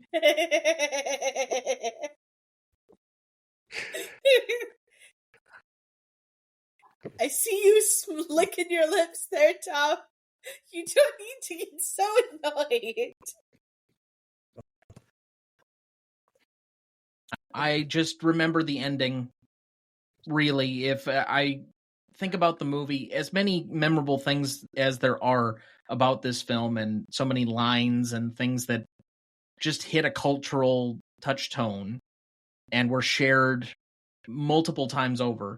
To me, the ending, because it's as impactful as it is, and it ends on that note, was the thing that I knew throughout the course of the film. It colors everything else as you rewatch it. So that's my most indelible. So that looks like a good spot to take our second break. We will be right back. Before we jump back into the episode, and before we get to the Stanley Rubric in a minute, if you're ever curious about our Master Greatest Movies of All Time list that has every graded movie we've ever discussed on the show, there's a link in the episode description of every episode of this show, or you can go to RonnieDuncanStudios.com and find it as the top entry on the Greatest Movies of All Time podcast show page. That is the grades we've done so far for all 199 movies we've graded, and we continue to add more each week. Make sure to check that out as we go and follow along. Also, you can follow each individual episode on our website as well. That has the notes for each individual episode with all of our scores, category nominations, and the individual factoids for each episode of the show. Just click the link in the episode description of this episode or go to RonnieDuncanStudios.com/GMote podcast to find that. Dad, do we have anyone to remember this week? Tomeo Perry, 49, American actor, surfer, was in Pirates of the Caribbean. Evans, 91, American actress, was in Bonnie and Clyde, The Iceman Cometh, and Dead Bang. Taylor Wiley, 56, American actor, was in the new Hawaii Five-0, the movie Forgetting Sarah Marshall, and the new Magnum P.I. He was also a sumo wrestler. Billy Cobbs, 90, American actor. That Thing You Do, The Ghosts of Mississippi, The Hudsucker Proxy, and Night at the Museum. Jamie Kellner, 77, American television executive. Worked at Fox, the WB, TNT, TBS, and CNN at Turner. Jonathan Moreno, 56, American television writer. Worked for The Late Late Show with Craig Ferguson. Russell Morash, 88, American television producer and director, creator of This Old House, producer for The French Chef and The Victory Garden. And then lastly, Donald Sutherland, 88, American actor. Was in the movie MASH and Animal House, Backdraft, Clute, Ordinary People. Won a Primetime Emmy in 1995. He also won a Lifetime Oscar. I just want to take a moment to spend a little extra time with Donald Sutherland simply because he is one of the great character actors of a generation. I first learned of Donald Sutherland when he was in The Dirty Dozen, and I watched that with my dad as a small child. It was one of my dad's favorite movies. Another film my dad introduced me to, he was late at night. I was tired. Must have been a Saturday. My mom went to bed, and I was still up yet. I must have been about 11 or 12. And he sat me down and made me watch Kelly's Heroes. It made no sense to begin with, but, Don Rickles, Donald Sutherland, Clint Eastwood, and Gavin MacLeod, etc. The film JFK, Invasion of the Body Snatchers. He was in the Hunger Games franchise. He did Clute, Backdraft, A Time to Kill. He was in Space Cowboys and Cold Mountain. He's one of the actors who seemed to have as broad of a palette of filmmaking as you could get. Last Friday, Chris, my wife, who's on the show on a regular basis, and I watched Ordinary People. It was the first time I'd actually seen the film. Really? Yes. I love that film, and we're covering it next year, so, okay. Yeah. And I absolutely loved it. And I was amazed that of all the people in the film, he's the one who didn't get nominated. I thought his performance was the most exceptional. He had to portray a level of innocence and love and, I don't know, myopathy. That he didn't see what was going on around him. Not to undercut what we will eventually cover next year, because I really do appreciate that film, and I think it's generally underrated by most film people. But the roles of the parents are reversed from the traditional roles. where Mary Tyler Moore is much more of the like unsympathetic, hard parent that's usually portrayed by fathers. Instead, Donald Sutherland kind of takes the motherly, nurturing, soft-spoken role. And I think that's what made the film a lot more unique, at least to me. And I think that's why he gets short shrift. The other parts are much meatier. You have much more to peel back, where Sutherland, if you're not looking for it, can probably come off as one note. But I've done a lot of, spent the last week since his passing watching several of his films. Not only did I watch Ordinary People, I've watched in bits and pieces Kelly's Heroes, The Dirty Dozen again, which we've already covered once, JFK, Path to War, which was a HBO film that was made where he's playing Clark Clifford. Just phenomenal actor. It's a great loss that we've lost him, but I think he really provided a great opportunity for us to enjoy films, characters, and an actor who truly tried to do the best with the script and the person that he was portraying. I know we'll give us a round of silence, or a moment of silence, I should say, to all who have contributed to the arts tonight. But for him, I just wanted to spend a little extra time discussing him, because he's one of those actors that whenever I saw him in a film, I thought more of the film as a result of him. And not to belabor the point, but we've spent the last couple of weeks talking about actors who took the points. He's one of the very few examples where somebody didn't take the points and would probably regret it. Animal House. Because, why am I drawing a blank as to the actor, or the director of Animal House? Not Ramis, is it? No. He ended up in trouble for the Twilight. Yep, John Landis. The studio came to John Landis and said, there's some things missing. We need a star for this film, Animal House. And he says, well, I do know somebody. I used to babysit for this guy who's a big actor. And so they said, okay, well, can you get him? And so Landis went to Donald Sutherland because he used to babysit for Kiefer. And Sutherland had a choice of 2% of the profit or his daily rate, which I think came out to about $100,000. I want to say the 2% was like $11 million or $10 million, something like that. So, yeah, always take the points. You never know what Americans will find to be great. I will give a little extra attention to two people on this list that I guess I feel a little bit more of a connection to. So Taylor Willie, I love Forgetting Sarah Marshall. It's probably one of my favorite rom-coms of all time. It hit me.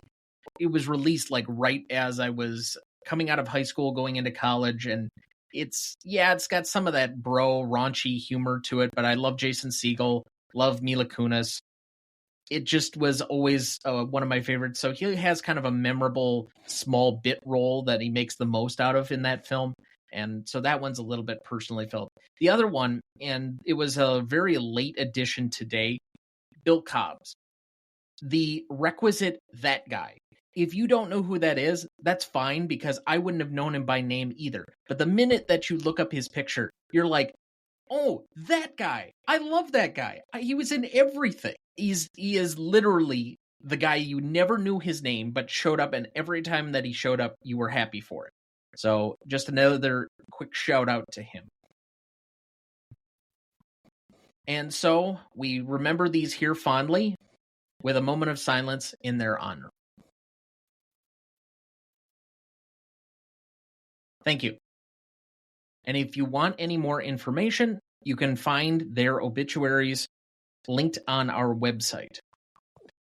Let's go to best funniest lines. This may take a while, I'll just say. I will start with the very obvious. My mama always said life was like a box of chocolates. You never know what you're gonna get. Lieutenant Dan, have you found Jesus yet, Gump? Forrest, I didn't know I was supposed to be looking for him, sir. I've been running for 3 years, 2 months, 14 days, and 16 hours. And then he absolutely stops and says, I'm pretty tired now. I think I'll go home. Forrest, sorry I had a fight in the middle of your Black Panther party.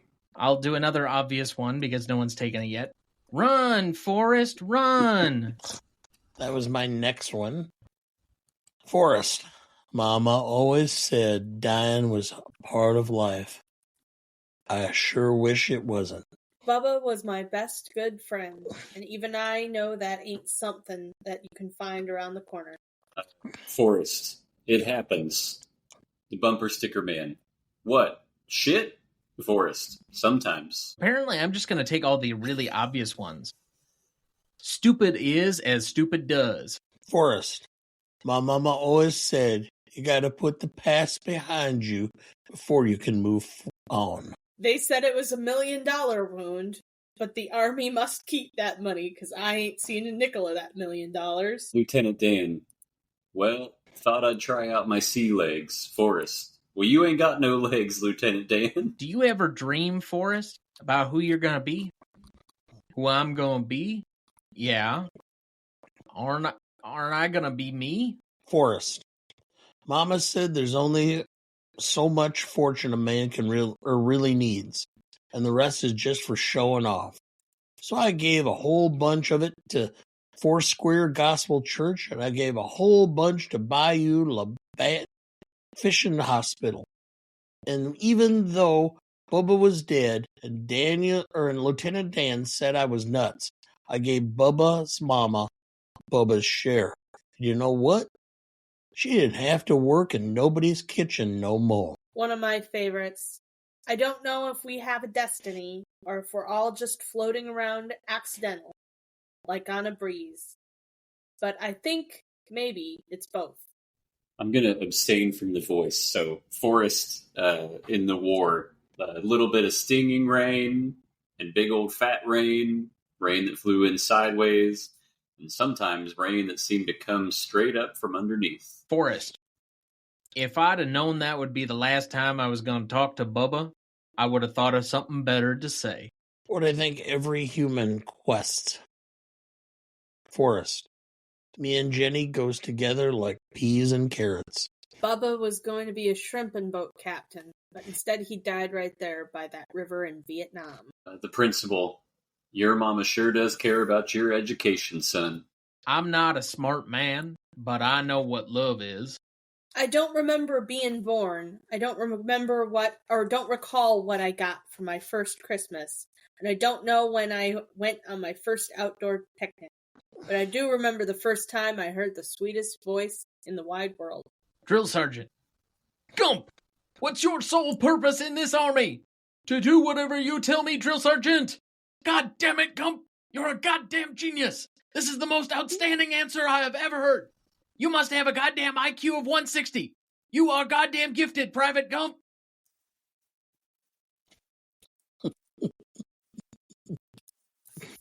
We only knew it was that easy. Yeah. Do you have any left, Sarah? I've got just the one. And as everybody in my family knows, I can relate hard to this. What's normal anyways?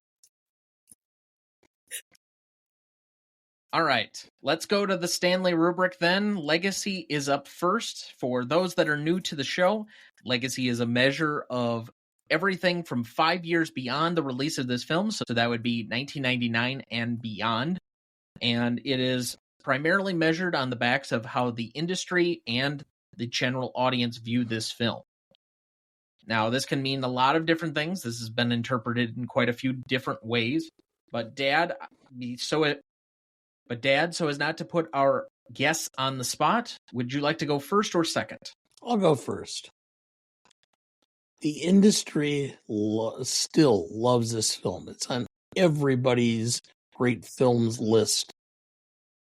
You can kind of shake your head no if you want, but it's still on that list. And the incredible part of the legacy of this is Winston Groom this novel did not do that well. It did great after the film.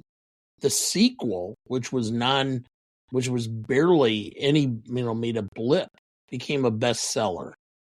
And Winston Groom went on to have a very successful later career as a military historian. In fact, I have, I think, 3 different books Winston Groom wrote. One was about the Battle of Vicksburg, one was about the Battle of Gettysburg, and then I think he wrote one book about the Second World War. So I think it's still considered to be a significant work. For the industry, I gave it a 5. Legacy, I think the public remembers lines about the film more than they remember the film. But I still think there's a large portion of the population that's seen the film, appreciates the film, and likes the film. So for the public overall, I gave it a 4 for a 9 overall. Okay. I will say that in one degree, you've slightly made me reevaluate, only to the extent that in our conversation tonight, we've kind of insinuated that Tom Hanks became America's darling primarily on the backing of this film. And if for nothing else, I will raise from what my original score was a 0.5 point to a 4 comparatively. I just think that there are too many film bros out here hating on this film for it to get a complete 5 from the industry. It's just, there are too many people reevaluating this thing and thinking that it's crap comparatively. Now, on a audience side, as much as this was a cultural phenomenon in the United States, it did not extend much beyond our borders. It is somewhat internationally known, but it really was kind of an Americanized or American-centric thing. And I'll also put it that it's waned over time comparatively to some of the same films from the 90s that came out. And so while Hanks is a bigger for it, like, since this film, Robert Zemeckis has basically had the ability to do whatever he wanted, and just about every other film has been panned. What exactly are we getting out of this deal? I guess maybe Robin Wright and Gary Sinise go on to have bigger careers, but that's also part of the industry. I have kind of a 4 for that, so I would have an 8. So Sarah or Joe, which of you would like to try here? I'll jump in. I mean, this is on so many lists of top movies. On the industry side, I like breaking this up into 2 parts. I think there's still a load of nostalgia for it, even on the industry side, but I think I can agree on a 4. I think on the public legacy, since cutting the cord, since getting streamers, this movie's not in front of a lot of people. I think people could go back and look at Oscar winners if they want to, I think that there's enough tone deafness that doesn't read as nostalgia for any younger millennial, any Zoomer, or any alphas that are watching this on, I guess we could plug, it's on Paramount Plus if you want to go watch it. But I think I'm going to, because my love comes back for it here and there, I'm going to give it maybe a generous 3 to give my legacy a 7 total score. But I think those who didn't grow up with it are going to be lower, and those who did are going to love it for the nostalgia that they've got. So I've really struggled with this one because I think the legacy is intact. I mean, this is still a movie that, when you bring it up, people still love it. So, and that was even more well noted to me as I talked about the fact that I was watching this. I watched it over a week in the lunchroom at work, and everybody was like, "Oh, what are you watching?" And it struck up conversations. because so many people not only recognized it, but loved that movie and were talking about, different parts of it that they enjoyed. So I think the legacy of the movie is still there, and same with its rewatchability. So, I gave Legacy a 9. So that's an 8.25 average between the four of us. All right, let's go to impact and significance. I'll just say this. I have it at a 10. I think that we've argued basically it was a critical darling at the time. It was one of the biggest movies of all time, and that particular year, it struck a chord, at least in America. I would have a hard time, especially with the industry having it less than a 5, given the Tom Hanks, Sinise, Zemeckis, Robin Wright of it all, that this wasn't at least a 5 on that level. And on an audience side, the lines were quoted everywhere. So I'll ask this maybe to speed us along a little bit, because this recording is another gigantic one. But does anyone have less than a 10? Yes. Yeah. Okay. So, Dad, you also had a 10? Yes. I'll leave it at that. So, our guess, why did you have less than a 10? I think it's lost its charm over the years. And to be fair, this is a category that is the 5 years. So Legacy measures 5 years and later. This is the initial 5 years. So this would be 1994 to 1999. If that does help. I think that changes my score then, in terms of, I don't think you can find a more quotable movie. I think for that era, I got to agree with a 10. I think even Hanks himself had other films that talked about similar issues that are still, during that time, having those kinds of important conversations. Help me out here. What was the movie with him having AIDS? Philadelphia, that he won the Best Actor for the year before. Yeah. So Philadelphia is an example of this. It's an important movie that talks about the same kind of trauma. It talks about death and sickness and very personal issues that there are parts of this that discuss.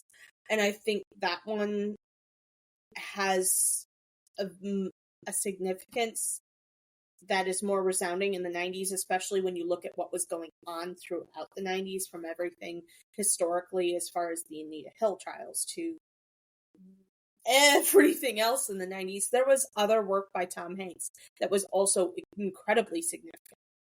And I have a hard time saying that this is like the epitome of him and his career, because Saving Private Ryan is in there too, and it's all of these other films and moments and significant touchstones that, are still touchstones, even though it's now, because I'm not saying that it's, the same thing as Legacy. I have a hard time giving it over a 6 or a 7. So I'm going to go with a 6.5. I'm not saying entirely that this relies on Tom Hanks becoming the new star on the block. He'd done Splash. He'd been doing movies for almost a decade by this point. He had already won one Best Actor the year prior. He'd done Sleepless in Seattle. He'd done Joe versus the Volcano. But even so, he'd had a career, but this places him on a different pedestal. This is allowing him to get a personal favorite of mine, That Thing You Do, his first directorial film, off the ground. This allows him to come back with Apollo 13 and be one of the biggest movies of the following year. It allows him to work with Steven Spielberg for the first time, even though then they'd been friends, to do Saving Private Ryan. It allows him with Zemeckis to do Castaway. And it puts him in A-list territory status pretty much ongoing after this film comes out. My argument, though, is that because of all of those other things that it sets up, this movie does, to a small extent, get drowned out in. Really throwing off the average. Yeah. So that's a 9.13 between the four of us. Novelty. I've been playing with splitting this between originality and execution. That's not a prerequisite for this category. So I'll just give mine quickly. I think on an originality side, it's an adaptation from the book. We've kind of spoken out of both sides of our mouth when it comes to book adaptations or play adaptations before, where sometimes we feel it's really original and sometimes it's not. I will say that it is much different than the book as I understand it, and why I nominated Eric Roth before for Best Secondary Performance. So I do think that there is something to be said for that. And while I think you could kind of place Hanks in a similar scenario as Rain Man from just a few years prior to this, it doesn't feel completely new in that regard. At least the, I would say, superheroic disabled guy. It is kind of lacking a true unicorn factor. And so I have a 3.5 for originality.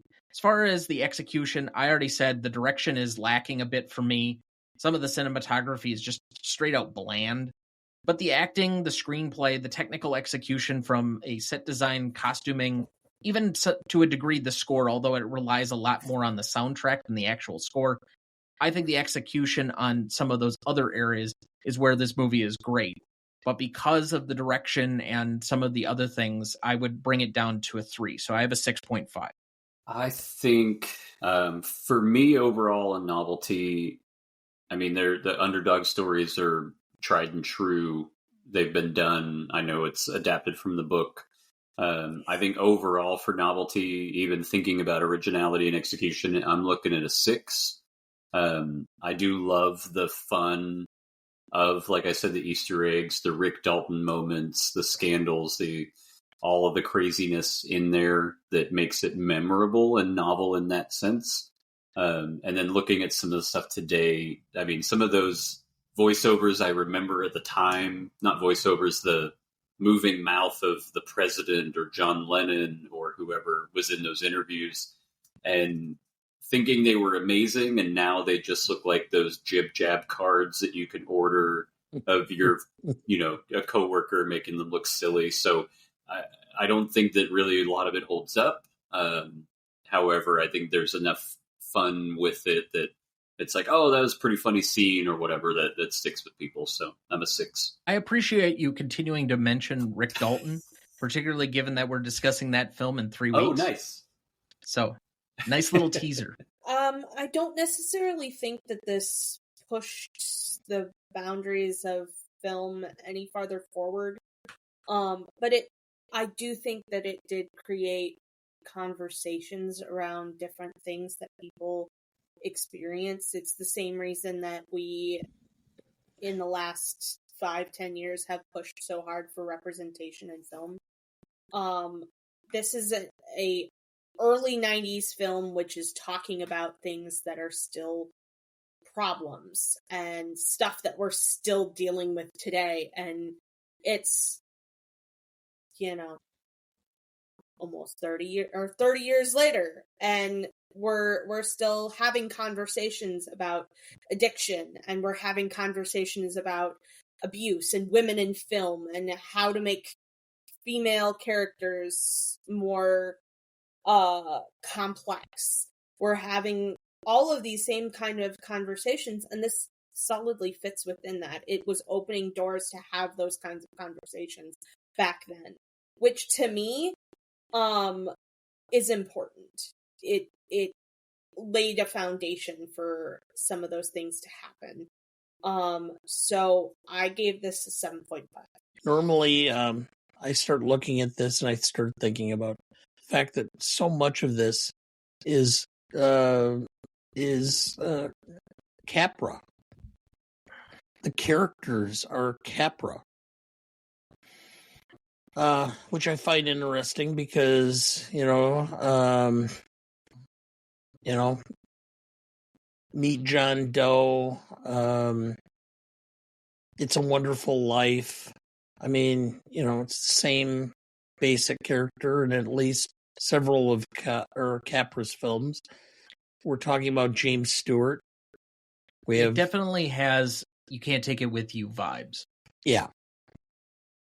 So, so it's not overly novel to that extent. But this is one of the early films that I can remember where women who had these strange lives, these quests to find themselves, where it kind of implicated why they were like that. The circumstances, the heart of why their psychology was so screwed up, the childhood traumas that they had to face. It's also one of the early films where I actually saw the main character transform himself by the events that were going around him. So, even though it wasn't the most novel concept, there was enough there pushing it back up. I went with a 7 for novelty overall. Ooh, we all got in a range. We had a 6, 6.5, 7, and 7.5. Do you need help with the math? I do not. That is a 6.75 average between the four of us. Okay. Classicness. Dad, I'll let you lead. I always start with classicness at around a 7. And as I've already indicated, we have a very strong female lead, which is fresh. Robin Wright nailed her part for what it was. The historic aspect of this was great. Its impact and how it showed his impact on culture in general, and to some extent the silliness of pop culture. So I think it's above the average, but there were things about it that I think it was a little too limiting on what the impact of war was and what exactly, the impact of combat was. I think it soft-sold it a bit. It wasn't the raw element that it could have been because it was more of a comedy. So I have to give it points down. So I went overall for classicness at a 7.5. Well, my initial score throwing out here was pretty low, and my intention is not to anchor this for any disdain for the movie. But I think when I think of a classic movie, it's a movie that stays as a piece of entertainment, stays timeless almost in its messaging and how it's delivered. I think, yes, there's a ton of nostalgia for this movie, and I have some of that, and I enjoyed watching it. As far as going back to would I enjoy watching it again? I tried to rewatch it earlier this week and had a tough time. But for me, classicness was pretty low because of how poorly some of the pieces aged. It gets made fun of. I guess maybe not made fun of, but referenced in Tropic Thunder. I don't know. I don't feel a lot of this sticking as keeping this a classic movie, other than people with nostalgia and love for it keeping it on lists. So I'm going to bump up a little bit for my initial classicness score. I'm going to go with a 5. Going to tie back to my earlier comments, because classicness is, by and large, has this aged well, and were there things that were ahead of their time. And I think there are elements of this that is incredibly true. I mean, we're talking about things that are still hot button issues. AIDS. I mean, with Jenny dying of AIDS, that is still, an issue in the community. It was a much more prevalent at that point in time, but it is still something that it needs to be talked about and looked at, and not necessarily treated with the same kind of fear that was at that point in time, which, Hanks was already talking about with Philadelphia. However, we're also talking about sexual abuse of women and addiction and all of the trauma that ties along with it. These, as I don't know if you guys as men can really understand it, but in women's circles, these are things that we are still constantly talking about because, I know so many people that have experienced these things or that have come out the other side of things like this. And so to get to actually watch a character not only wrestle with those issues, but then find something that is the right fit for her life, and she chooses to not only find solace in, but to find, like, not for lack of a better term, a safe space. And to me, that makes it age very well. So I gave this an 8. As for me, this is where I think that this movie, what it's about, actually tends to work against it, in that we have this magical disabled guy whose circumstances and what happens to him and what he's able to create just doesn't really feel realistic, and maybe sets a poor tone for people actually dealing with a lot of these issues. And while I do credit the film for being very kind to people with disabilities, we mentioned that most of the primary characters are dealing with some sort of either trauma or disability in some regard. There's just a nature where it feels a little too convenient and Hollywood to give these people extraordinary stories so it could be more appealing to a mass audience. If I were to criticize it on anything, it's just the nature of the story seems a little too incredible at times once you really start breaking through it, that this guy from literally nothing could become a multimillionaire, run a giant company, invest in Apple, run cross country and get all over the news, be an Alabama football star, a Medal of Honor recipient, and a ping pong He's champion. Homer Simpson from the episode where Frank Grimes comes in and talks about how much he hates Homer for going to the moon and being in a Beatles type of band. And I just wonder how ultimately timeless this is going to be, whether it gets introduced to new audiences and they feel the same way that those of us that have a certain level of morality or value system that's based around 90s culture would have. And the more selfish of us that is kind of the individual, rugged individualism that Dad keeps bringing up constantly from this era, I wonder if this movie even resonates with them as much. So while I do, for me, it's a little bit timeless, I just don't know to the public at large. So I ultimately came down at a 6.5. So much like the previous category, we also have a 6.75. Rewatchability. I'll be honest, unless I have to, I likely am probably not putting on this film of my own volition. I might watch it every couple of years because I really don't find anything wrong with it, but it's just not going to be something that I go back to and rewatch constantly. It's just not that movie for me. I have many other 90s movies that I just like more, are easier to watch. This movie does have that dull set in the second half that kind of drags a little bit for me, and I do feel some of its length. As far as leaving it on, I have no reason to turn it off immediately, and I would likely watch 5 minutes to a few scenes, but I'm not stopping my day. I'm not making a plan to go out and rewatch it. I'm not doing anything like that, so I have a 2.5 and a 2.5. I have a 5. I think I'm in the same boat. I think a 5 is a fair rewatchability. I'm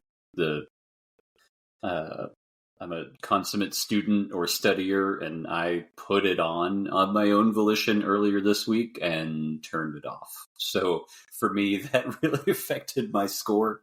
It did used to be, if it was on TBS, in the evening, it would be put on and stay on, and now that's been replaced with The Office or whatever if it's on Comedy Central. But yeah, I'm a 5.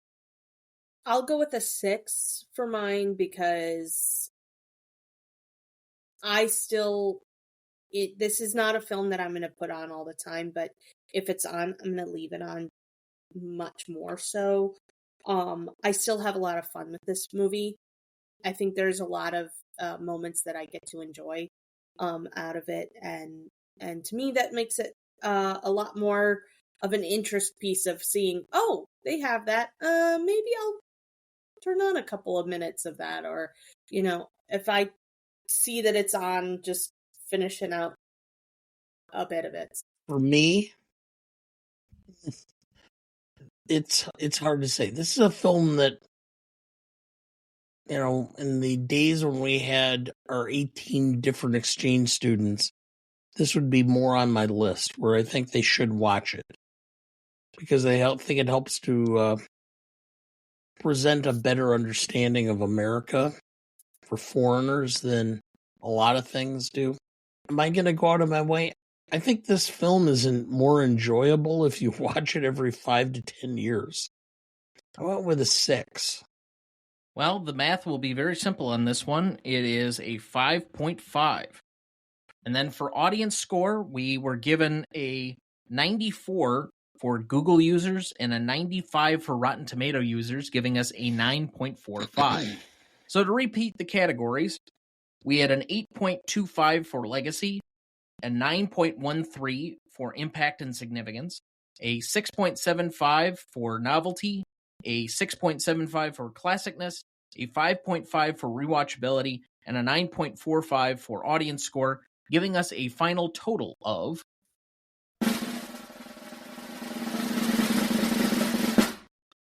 45.83, and currently placing it on our list between Anchorman, The Legend of Ron Burgundy, and Unforgiven for number 110.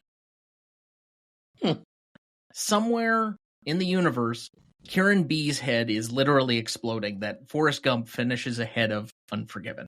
I'm sure I will be hearing about this next week. Yeah, I'm sure you will. As always, if you have any disagreements with any of our scores, you can certainly write us at any of our socials at GMOT Podcast on Letterboxd, TikTok, YouTube, Instagram, and X. Or you can write us at greatestalltimemoviepodcast@gmail.com, or find us at our website, ronnieduncanstudios.com/GMOT Podcast. All right, remaining questions for this one. I think we kind of had generally addressed one before, but I'll start with, so in the movie, it quite literally lays out the rules that Lieutenant Dan loses a relative, and we see Gary Sinise die in every supposed American war, except one. He didn't have a relative in the Korean War? It's the same generation as World War II. Okay, but it said every American war. Does Korea not count as a war? I don't know, but it would have been difficult. Why not have, his uncle die in the war? Just said a relative. Okay. Maybe there was a distribution worry that they did not want to represent that one. Maybe it was too recent. Yeah, maybe it was recent, or too recent, because I don't know, for whatever reason, if they're talking about Vietnam, they don't want to necessarily talk about Korea at the same time. Excuse me. We're okay with talking about Vietnam, a much more polarizing war than Korea, but Korea is too recent. I'm just throwing out an idea. All right. There is a scene that bothers me in this movie. How the hell does Gump's boat crash behind him if it was going the other direction when he leapt off of it? So I have two theories on this one. One, the wheel gets turned and it makes a curve, and then for dramatics it comes straight through the scene. Or 2, they did what every social media reposter is doing right now, and they're just flipping the original video so it looks like original content. So maybe that was a weird edit where they had to flip it for dramatics or for something the way the scene was shot on the dock. But it does not make sense if you're in the world that Gump and Dan are on the dock. Yeah, he jumps off the boat. It's going right. Then he's facing Lieutenant Dan with Dan being on his, I guess, right. And then the boat crashes behind him to his left. It makes no sense. Yeah. Continuity error. Anyway, if Jenny hadn't gotten sick, would she have ever told Forrest about Forrest Jr.? No, I don't think so. Yes. See, however I answer this, it paints her differently, because if not, then her only reason is she wants somebody to take care of her kid. And that is a selfish reason and goes back to old ways. Maybe not necessarily. My reason for saying no is that in her time where she went back to him and chose him, she wanted him to be just hers. After having experienced as much pain in her life as she had, she wanted something that was solidly hers, that was good. Or she was waiting for him to finish his run, so she just happened to get sick during that 3 years and the 3.5 years that he was out running. I do think it is the scene by how you actually view the movie. Because if you find her to be an endearing character, you would think that, yes, she would come to that path regardless. And it does seem genuine that she wasn't necessarily going to reveal that she was sick right away. She just wanted to introduce him to her son. But then why wait quite so long? Another example of cell phones would ruin the entire plot of older movies. So if she could have called him on his AirPods, he would have answered and said, "Oh, I'll be right back." Well, only as far as he could run True. that far. So you have to hope he was near the Atlantic Ocean by that point. My last one. When does this movie take place? We kind of already generally talked about it. My guess is it's about 1985-86.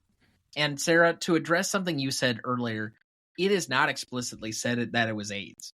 I think it's heavily implied, and it leads the audience to believe that. Not only is it heavily implied, they actually, in an interview later, came out and said it was AIDS. Okay, because I could have also thought of, like, Hep A could have been reasonably put in here. Yeah, which it's, that's one of the reasons that I looked into it a little bit, is because I was curious, and it seemed to be pointing in that direction. So it is something that I looked up, and they came out and said, yeah, it was AIDS. And I believe, and I'm trying to think about it, but the cars that feather is moving across are definitely late 70s era. It was before any kind of Honda boom. But I'd probably have to go back, and I'm sure there's an answer in the vehicles in the background. I guess more or less, and I'll repeat it again, that when I watched this originally, and mostly as like a kid or even in my high school years, I always assumed it was taking place contemporarily in 1994. But now that just you look over the timeline of the movie, there's no way you could get to 1994 based on all the years as it's adding up. So it has to take place sometime in the 80s. Yeah, so my money would be early 80s, based on the size of the vehicles in that opening scene. Okay. Any other remaining questions for you guys? I have one, actually. What death more radically altered Forrest's life, Bubba or Jenny? Just saying altered, I think the answer is Bubba's.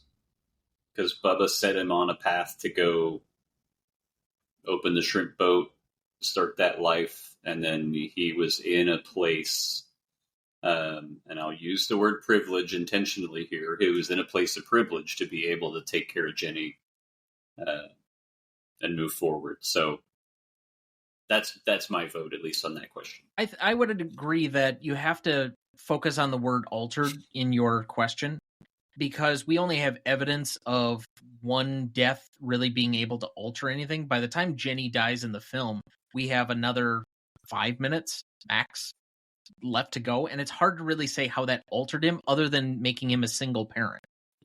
But he didn't have to work, and he clearly loved his son. So how do you say that really alters him? Now, had the question been asked, which death is more impactful or is felt more by Forrest, I think it's already going to be Jenny. But you said altered, so I have to kind of by default go with Joe. I'll agree with both of you on that point. All right. Any other remaining questions? We do not have any listener questions this week. All right. So if not, then I want to say a quick thank you to both of our guests. Sarah, thank you for now coming back after 3 years. I'm not really sure what kept you on your hiatus other than just general life. You will be back at least 2 more times with us this year for Mr. Smith Goes to Washington and Knives Out. But any quick thing you'd like to say or plug again before we close out the show? I've enjoyed my time back, and as for the 3-year hiatus, it wasn't supposed to be. I was supposed to be on last year. Somehow I never made it on the schedule. Pretty sure I offered you the schedule and you never said another word. I had set it up with Dad. That's the problem. Oh, yes, siblings. Also, a thank you to Joe for being on with us for his first time. A quick shout out that you are welcome back anytime. And if you do get to 5 times on the show, you do get a complimentary hat. Steve, if that means anything. That's the goal. Hats and then T-shirts. I know is tier 2 on the visitor scale. So I've got my sights on it. But this was fun. It's always good talking movies with anybody, and it's always good to have it last a little bit more than I can chat my coworkers' ears off. So I appreciate it. Yes. And as I understand it, your first overall podcast. Absolutely, ever. Yeah. So I had a good time. I hope it comes through well, and hope anybody else hosting out there, feel free to have me on as a guest. I'm excited. Good. And anything you want to plug quick before we go? You can find me on Instagram. Get to it when I get to it. And then I suppose if there's any DFW people that need a realtor out there, Joe B. Realty at Instagram as well. So shot in the dark, but hey, you never know where you're going to get business, right? Sure. I don't mind the hustle.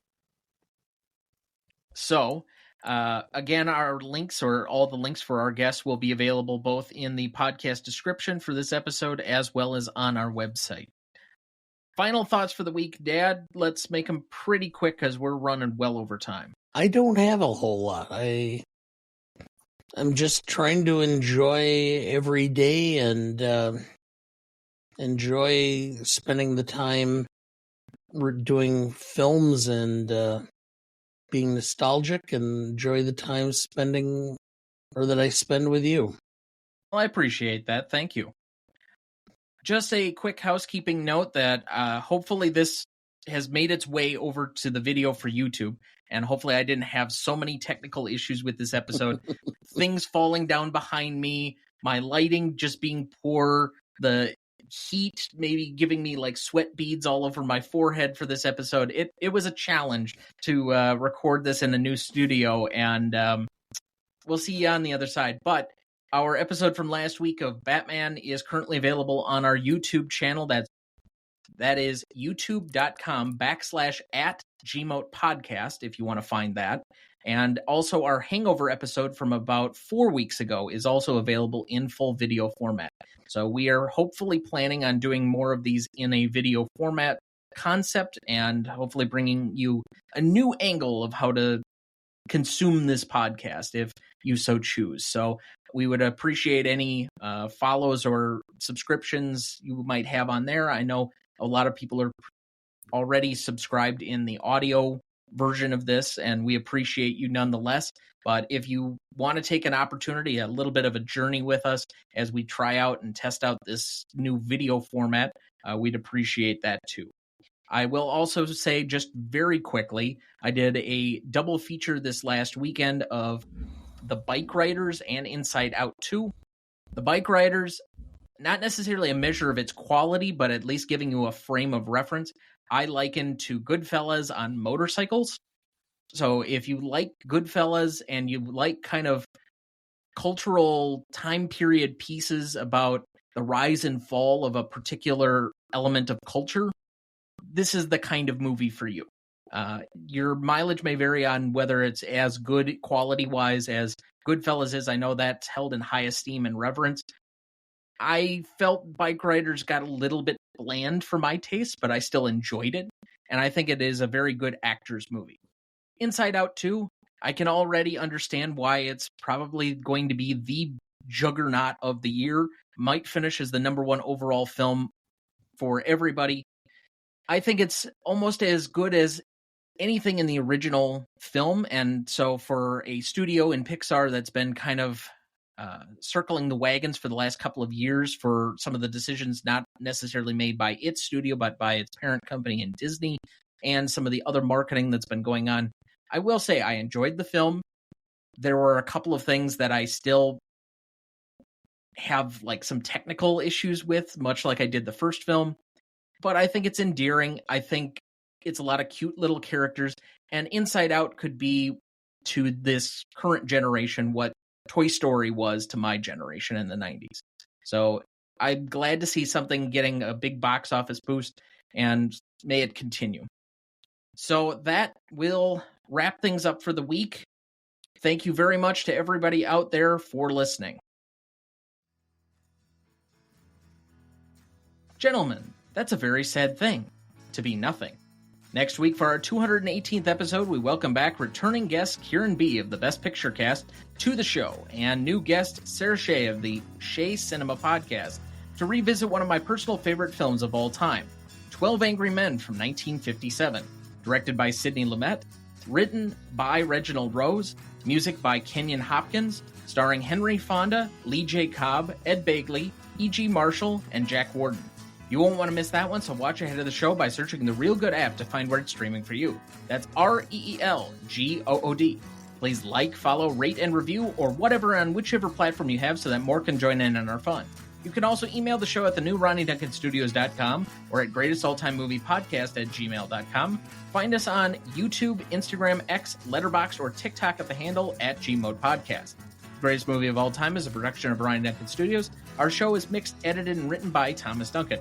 Our music is thanks to Purple Planet Music. Our technical provider and distributor is Captivate FM.